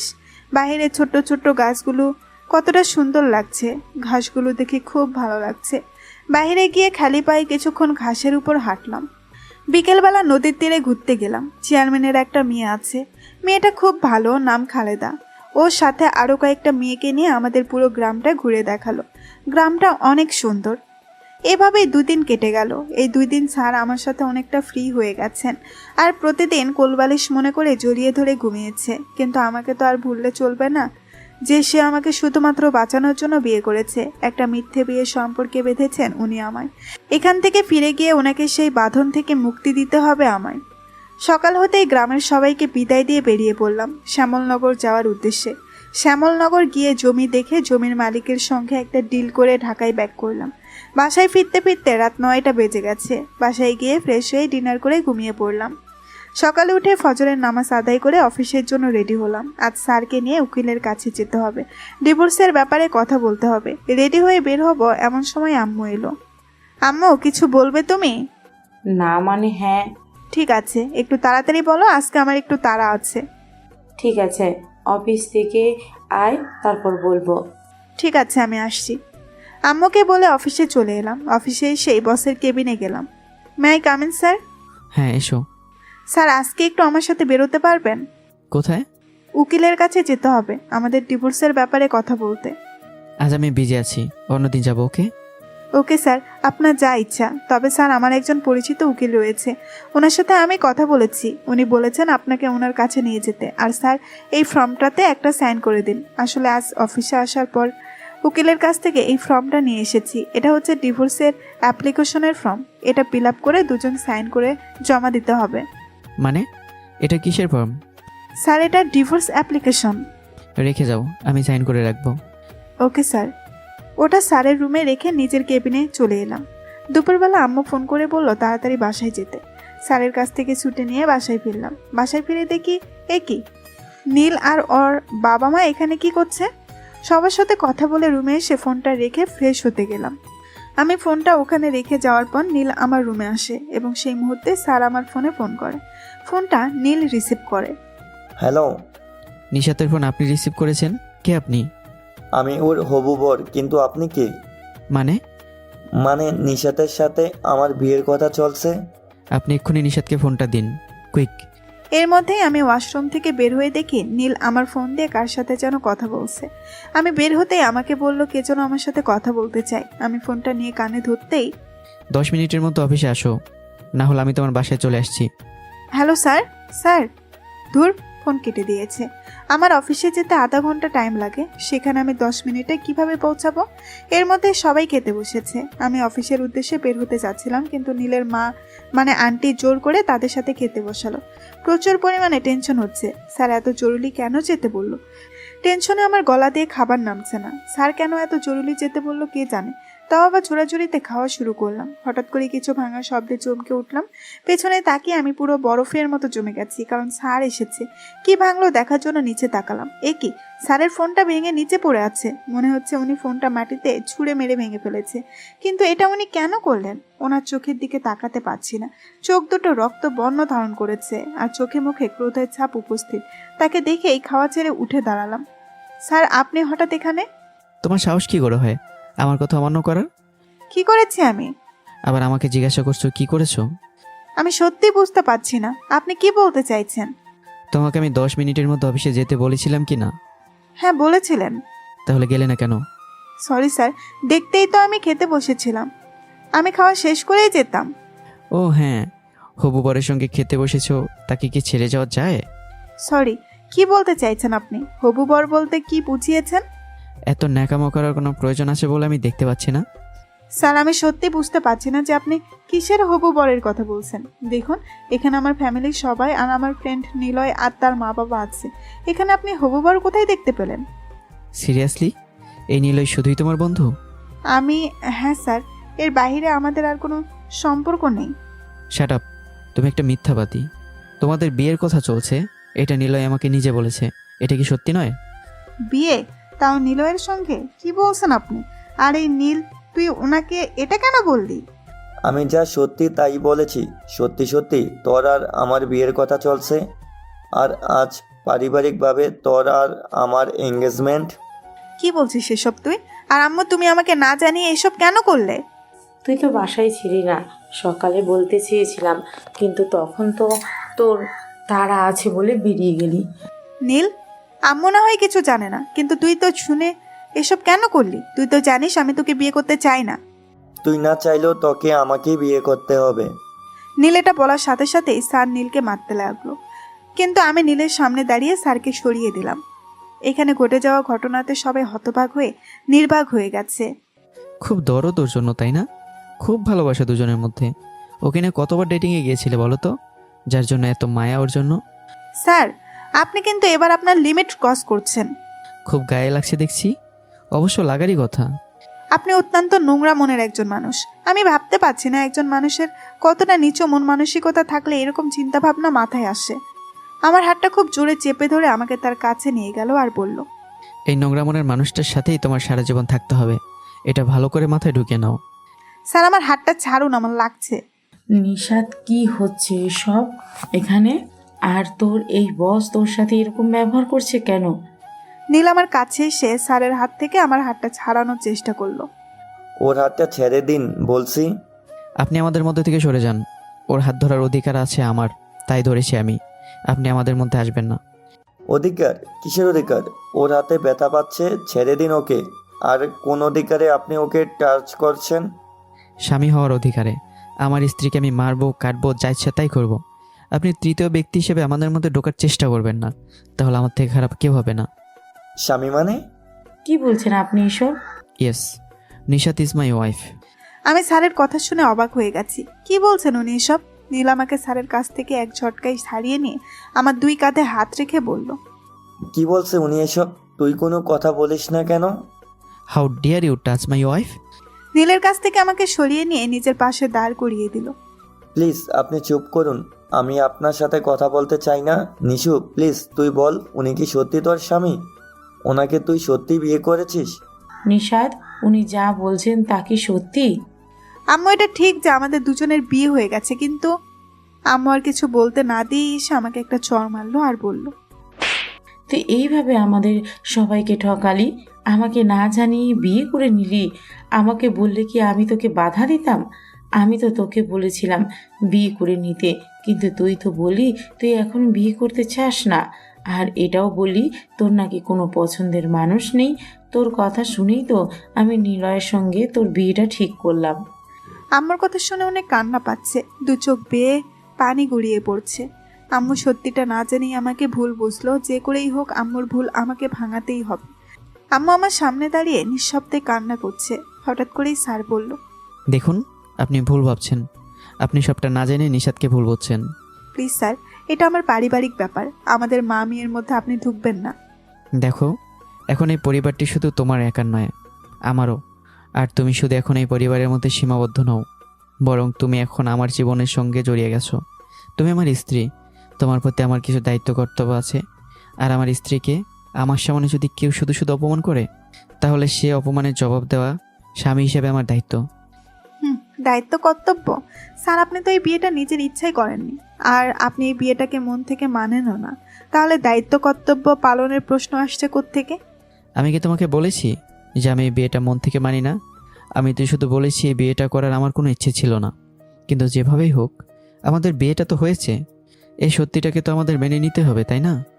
আপনার সাথে আমি আর এই বিষয়ে কোনো কথা বলতে চাই না। আমি ডিভোর্সের জন্য অ্যাপ্লিকেশন করেছি, খুব তাড়াতাড়ি আপনি ডিভোর্স লেটার পেয়ে যাবেন।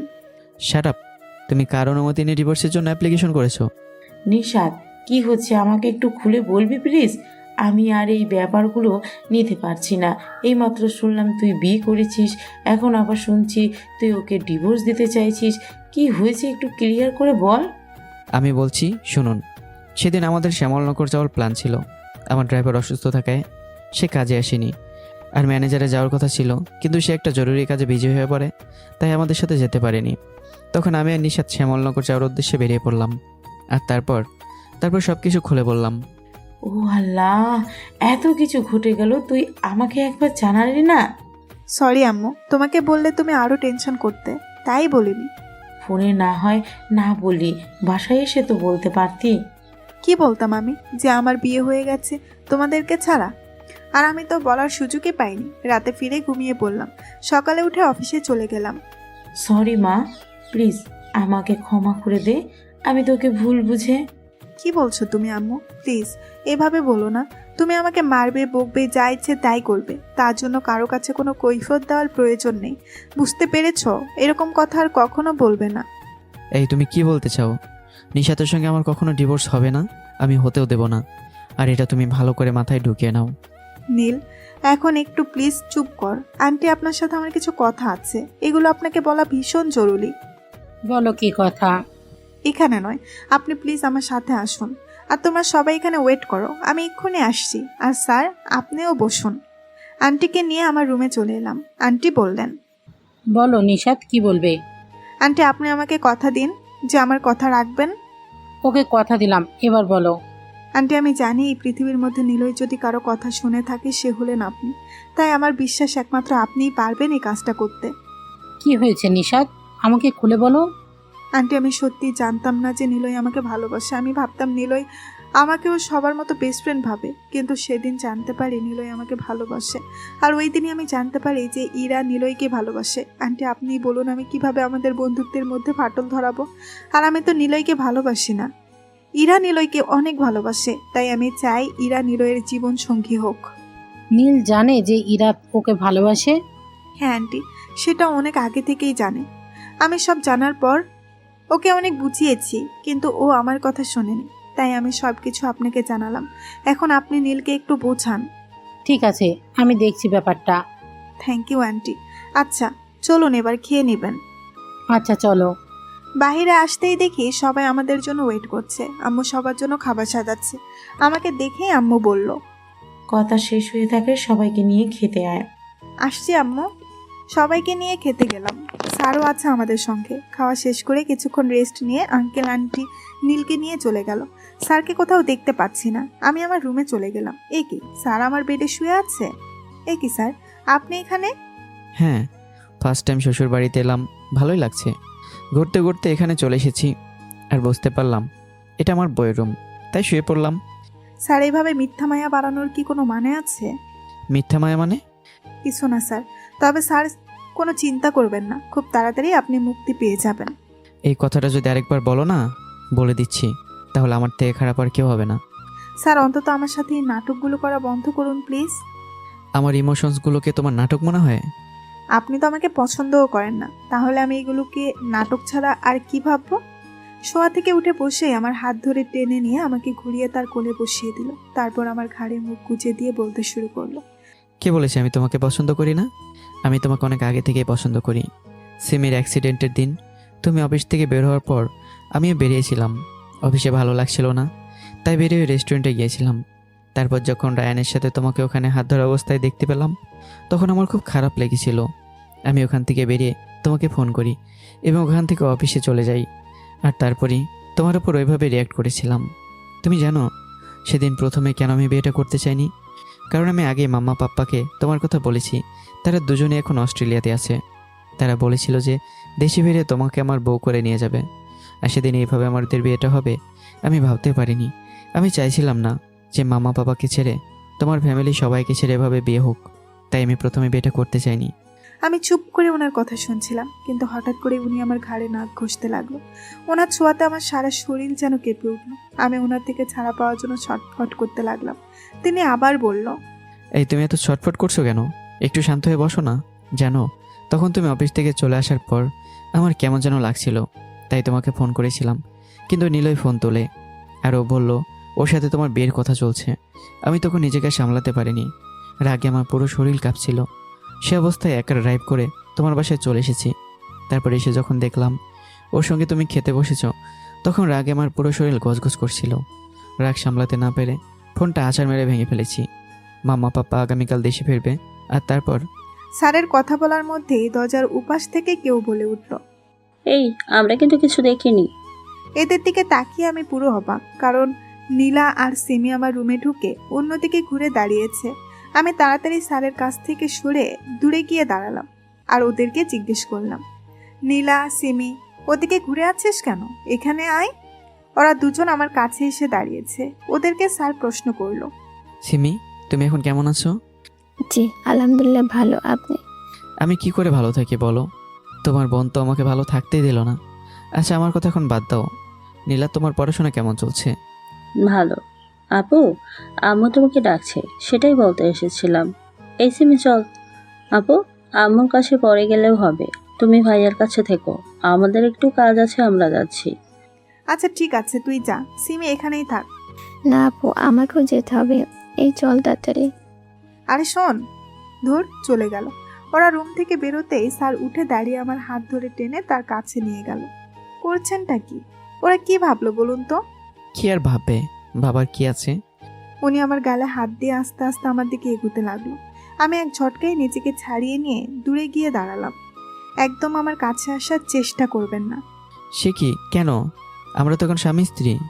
আমি এসব কিছু জানি না। আপনি একদম আমার কাছে আসার চেষ্টা করবেন না, তাহলে আমার থেকে খারাপ আর কেউ হবে না। আর সবসময় আমার থেকে দূরত্ব বজায় রেখে চলবেন। আমি কি এতটাই খারাপ যে আমার কাছে আসা যায় না? দেখুন, সেই রকম কিছু নয়। তাহলে কি সমস্যা বলো? দেখুন, আপনি আমার অফিসের বস। আমি কখনো ভাবিনি যে আপনার সাথে আমার বিয়ে হবে বা হতে পারে। আমি সবসময় আপনাকে শ্রদ্ধার নজরে দেখেছি, তাই হুট করে আপনাকে সেই শ্রদ্ধার জায়গা থেকে ভালোবাসার জায়গায় নামিয়ে আনা সম্ভব নয়। আর যার জন্য মনে শ্রদ্ধা থাকে, হঠাৎ করে তার কাছাকাছি চলে আসা যায় না। আর আমি আপনাকে স্বামী হিসেবে মানতে পারিনি, আর যাকে মন থেকে মানতেই পারিনি, কিভাবে তার কাছে যাব? আপনার কাছে যেতে হলে আমার মনে আপনার জন্য ভালোবাসা জন্মাতে হবে, আর যতক্ষণ আমার মনে আপনার জন্য সেই ভালোবাসা না জন্মায় ততক্ষণ প্লিজ আমাকে জোর করবেন না। আমার আপনাকে স্বামী হিসাবে মেনে নিতে কিছুটা সময় লাগবে। আমি আশা করব আপনি আমাকে সেই সময়টুকু দিবেন। স্যার, আপনি অনেক জ্ঞানী, নিশ্চয়ই আপনাকে আর কিছু খুলে বলতে হবে না। ওকে, তোমার যা ইচ্ছা। তবে হ্যাঁ, আমি সেই দিনের অপেক্ষায় থাকবো যেদিন তুমি আমাকে ভালোবাসবে, আমাকে ভালোবেসে আমার কাছে আসবে। আমি তোমাকে ততদিনে কোনো প্রকার জোর করব না। কথাগুলো বলার সময় স্যারের মুখের দিকে তাকানো যাচ্ছিল না, মুখটা কেমন গোমড়া করে রেখেছে। আমি একটা মুচকি হাসি দিয়ে বললাম, থ্যাংক ইউ স্যার। এর মধ্যেই হঠাৎ স্যারের ফোনটা বেজে উঠল। স্যার ফোনটা রিসিভ করে লাউড স্পিকারে দিল। হ্যাঁ দাদি, বলো। দাদুভাই, এক্ষুনি তুমি বাসায় আসো। কেন, কি হয়েছে? এত কথা ফোনে বলতে পারবো না, তাড়াতাড়ি বাসায় চলে এসো। ওকে, আমি এক্ষুনি আসছি। ফোনটা কেটে দিয়ে আমাকে বলল, নিশাত, আমাকে বাসায় যেতে হবে, আমি আসছি, বাই। ওকে। রুম থেকে বেরিয়ে আম্মুর থেকে বিদায় নিয়ে আমি রুমে এসে ঘুমিয়ে পড়লাম। সন্ধ্যাবেলায় ঘুম ভাঙলো। মাগরিবের নামাজ পড়ে টিউশনি করাতে গেলাম, তারপরে এসে পড়তে বসলাম। সবাই মিলে ডিনার করতে বসেছি। হঠাৎ আম্মু বলল, নিশাত, আকাশ কি কিছু বলেছে তোকে? আমাকে কি বলবে? আমাকে তো কিছুই বলেনি। বিয়ের যখন হয়ে গেছে তখন আমি চাইছিলাম তোর সব বন্ধুদের আর আমাদের কিছু আত্মীয়কে দাওয়াত করে ছোট্ট করে একটা অনুষ্ঠানের আয়োজন করব। আম্মু, এখন এসব করার প্রয়োজন নেই। আমি তো এখনো এই বিয়েটাকে মেনে নিতে পারিনি। আর স্যার মেনে নিয়েছে কি না আমি তো কিছু জানি না। আকাশ যদি মেনে না নিত তাহলে কি আজ এখানে এসে নিলয়ের সঙ্গে তোর বিয়েটা ভেঙে দিত? কি জানি, এটা কবে হয়তো নিজের দায় এড়াতে চেয়েছে, আর আমরা গরিব বলে সে হয়তো আমার উপর দয়া দেখাতেই এই বিয়েটা মেনে নিতে চেয়েছে। আমার কিন্তু তা মনে হয় না। জানি না আম্মু, স্যার কি মনে করে এগুলো করেছে। মেনে নিলাম যে স্যার এই বিয়েটা মেনে নিয়েছে, কিন্তু তার পরিবারের সদস্যরা যদি আমাকে মেনে না নেয় তো তখন তো স্যার নিশ্চয়ই তার পরিবারের এগেনস্টে গিয়ে আমাকে তার বউ করতে চাইবে না। আল্লাহই সব কিছু ভালো জানেন। স্যারের ফ্যামিলি থেকে কোনো পজিটিভ রেজাল্ট না আসা পর্যন্ত আমাদের আগ বাড়িয়ে কাউকে কিছু জানানোর প্রয়োজন নেই। আর সেরকম কিছু হলে আমি তো ডিভোর্সের জন্য অ্যাপ্লিকেশন করেই রেখেছি। এটা নিয়ে কোনো প্রবলেম আমি হতে দেব না। দেখ আল্লাহ কি করে। ডিনার করে রুমে এসে ঘুমানোর প্রস্তুতি নিচ্ছি, হঠাৎ ফোনটা বেজে উঠল। ফোন তুলে দেখি স্যার ফোন করেছে। ফোনটা রিসিভ করলাম। হ্যালো, আসসালামু আলাইকুম। ওয়ালাইকুম আসসালাম। কি করছো? কিছু না, ঘুমাবো। আপনি? আমিও। আচ্ছা শোনো, কালকে একটু তাড়াতাড়ি অফিসে চলে এসো। কেন স্যার, কোনো সমস্যা? সে অফিসিয়ালি দেখতে পাবে। Okay sir. ওকে, ঘুমিয়ে পড়ো। Good night. Good night. Phone কেটে দিয়ে ঘুমিয়ে পড়লাম। সকালে উঠে ফজরের নামাজ আদায় করে তাড়াতাড়ি অফিসে চলে গেলাম। গিয়ে স্যারের কেবিনে দরজায় নক করলাম। স্যার, আসবো? হ্যাঁ এসো। ভেতরে গেলাম। স্যার বলল, আজকে দুপুর 1টায় আমার ফ্লাইট। কিছুদিনের জন্য আমাকে অস্ট্রেলিয়া যেতে হচ্ছে। আজকে মামা বাবার দেশে ফেরার কথা ছিল, কিন্তু হঠাৎই আমার ফুপু অসুস্থ হয়ে পড়েছেন, তাই আমাকেও যেতে হচ্ছে। আমি ম্যানেজারকে বলে দিয়েছি, সেই সমস্ত দিক সামলে নেবে। তুমি ম্যানেজারকে তার কাজে সাহায্য করো। আমি খুব তাড়াতাড়ি চলে আসব। Okay sir. ফুপা সুস্থ হলে আমি খুব তাড়াতাড়ি চলে আসব, কোনো চিন্তা করো না। Okay sir. আপনি অফিস থেকে কখন বের হবেন? 11টার সময়। আর শোনো, তুমি কিন্তু আমার সাথে এয়ারপোর্ট পর্যন্ত যাচ্ছ, আমাকে এগিয়ে দিতে। ওকে স্যার, তাহলে আমি এখন আমার কাজে যেতে পারি? হ্যাঁ যাও। নিজের কেবিনে চলে এলাম। 11টা বাজতেই স্যারের সঙ্গে বের হলাম। অফিস থেকে সোজা স্যারের বাসায় গেলাম। আমি স্যারের বাড়িতে ঢুকিনি, গাড়িতেই বসেছিলাম। কিছুক্ষণ পর স্যারকে নিয়ে এয়ারপোর্টে গেলাম।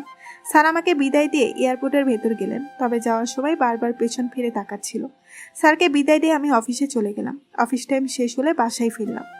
বাসায় ঢুকে চারিদিকে তাকিয়ে আমি অবাক হয়ে দরজার কাছে দাঁড়িয়ে আছি, কারণ ভেতরে আমার সব বন্ধুরা আড্ডা দিচ্ছে, গিটার বাজিয়ে গান গাইছে। কিন্তু এরা কখন এলো? আর আমাকে তো কিছু জানালোও না যে ওরা আসবে। আমাকে দেখেই জিয়া বলল, সবাই দেখ, নিশু এসে গেছে। ওখানে দাঁড়িয়েছিস কেন? এদিকে আয়। কখন আসলি সবাই?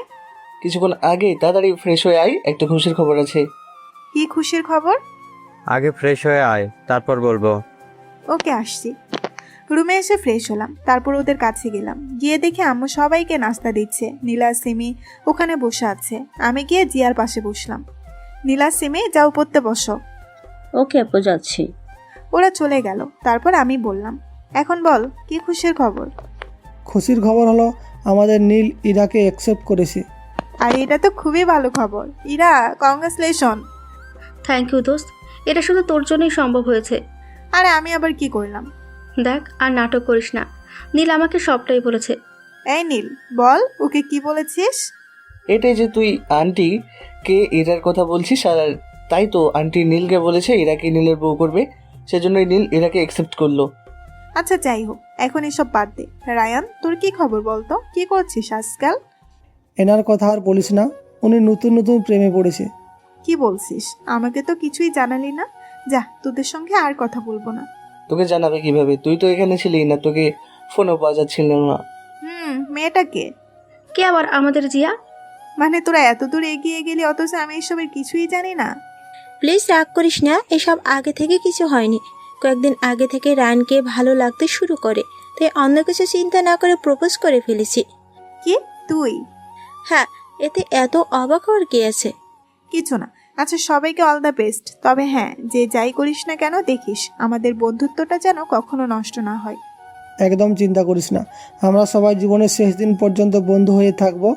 আচ্ছা শোন, নীলের কাছে আমরা সবাই সবটা শুনেছি, এখন কি করবি কিছু চিন্তা করেছিস? না, এখনো কিছু ভাবিনি। আমাকে কিছুই বলেনি। আর আজ সে অস্ট্রেলিয়া চলে গেছে। কেন? তার ফুপা অসুস্থ তাই। আচ্ছা এখন এসব বাদ দে, নিশু একটা গান গা, অনেকদিন হলো তোর কণ্ঠে গান শুনিনি। ভালো লাগছে না, আজকে তোরা গা, আমি শুনি। ওকে বল, কোন গানটা শুনবি? ওকে, শুরু করলাম। आँखों से आंसू लेके होठों से मुस्कुराए, हम जैसे जी रहा है कोई जी के तो बताए। পুরোটাই গাইলাম। সবাই মিলে আরও কিছুক্ষণ আড্ডা দিলাম। তারপর ডিনার করে সবাই যে যার বাসায় চলে গেলাম। আমি রুমে এসে বসে আছি, হঠাৎ অচেনা নাম্বার থেকে ফোন এলো। ফোনটা রিসিভ করলাম। হ্যালো, আসসালামু আলাইকুম। ওয়ালাইকুম আসসালাম, আমি বলছি। ও স্যার। হ্যাঁ, কেমন আছো? জি আলহামদুলিল্লাহ, আপনি? আলহামদুলিল্লাহ। কি করছো? কিছু না। আপনার যেতে কোনো অসুবিধা হয়নি তো? ঠিক টাইমে পৌঁছে গেছেন তো? হ্যাঁ, আমি ভালোভাবে পৌঁছে গেছি। Okay sir, good night. Good night. সকালে উঠে ফজরের নামাজ আদায় করে টিউশনি করাতে গেলাম। তারপর বাসায় এসে ব্রেকফাস্ট সেরে অফিসে চলে গেলাম। এভাবেই 9 দিন কেটে গেল। এই 9 দিন অফিসে অনেক বেশি কাজের চাপ ছিল। এই গাড়ি নিয়ে এয়ারপোর্টে যাচ্ছি, কারণ স্যার সকালে ফোন করে বলেছে আজ সে দেশে ফিরবে, তাই তাকে রিসিভ করতে যাচ্ছি। এয়ারপোর্টে পৌঁছে কিছুক্ষণ ওয়েট করার পর স্যার বাইরে এলেন। কিন্তু এ কি, তার সাথে একটা মেয়ে। মেয়েটা একটা মিনি স্কার্ট আর একটা টি শার্ট পরে আছে। মেয়েটা স্যারের হাত ধরে কথা বলছে আর হাসছে। কিছুক্ষণ পর পর স্যারের গায়ে ঢলে পড়ছে। স্যারও খুব হেসে হেসে কথা বলছে। কিছুক্ষণ পর দুজনেই আমার সামনে এসে দাঁড়ালো। স্যার বলল, এসে গেছো তুমি? গাড়ি কোথায়? ওই যে ওখানে। পরিচয় করে দেই, ও হচ্ছে আমার কাজিন, মানে আমার ফুপের মেয়ে, এবং আমার বেস্ট ফ্রেন্ড অনু। আর অনু, ও হচ্ছে... পরিচয় করাতে হবে না, আমি বুঝতে পেরেছি। এই তোর সেই পিয়ে যার কথা বলেছিলি। হ্যাঁ। হাই। Hello ma'am. আচ্ছা, এবার যাওয়া যাক। অফকোর্স। আচ্ছা শোনো, তোমার নামটা জানো কি? জি ম্যাম, আমি নিশাত, নিশাত জাহান। নিশাত, তুমি কি গাড়ি পর্যন্ত আমার লাগেজটা একটু ক্যারি করতে পারবে? অবশ্যই, ওইটা দিন আমাকে। অনু, ওটা ওর কাছে দিচ্ছিস কেন? আমি ড্রাইভারকে ডাকছি, সে এসে নিয়ে যাবে।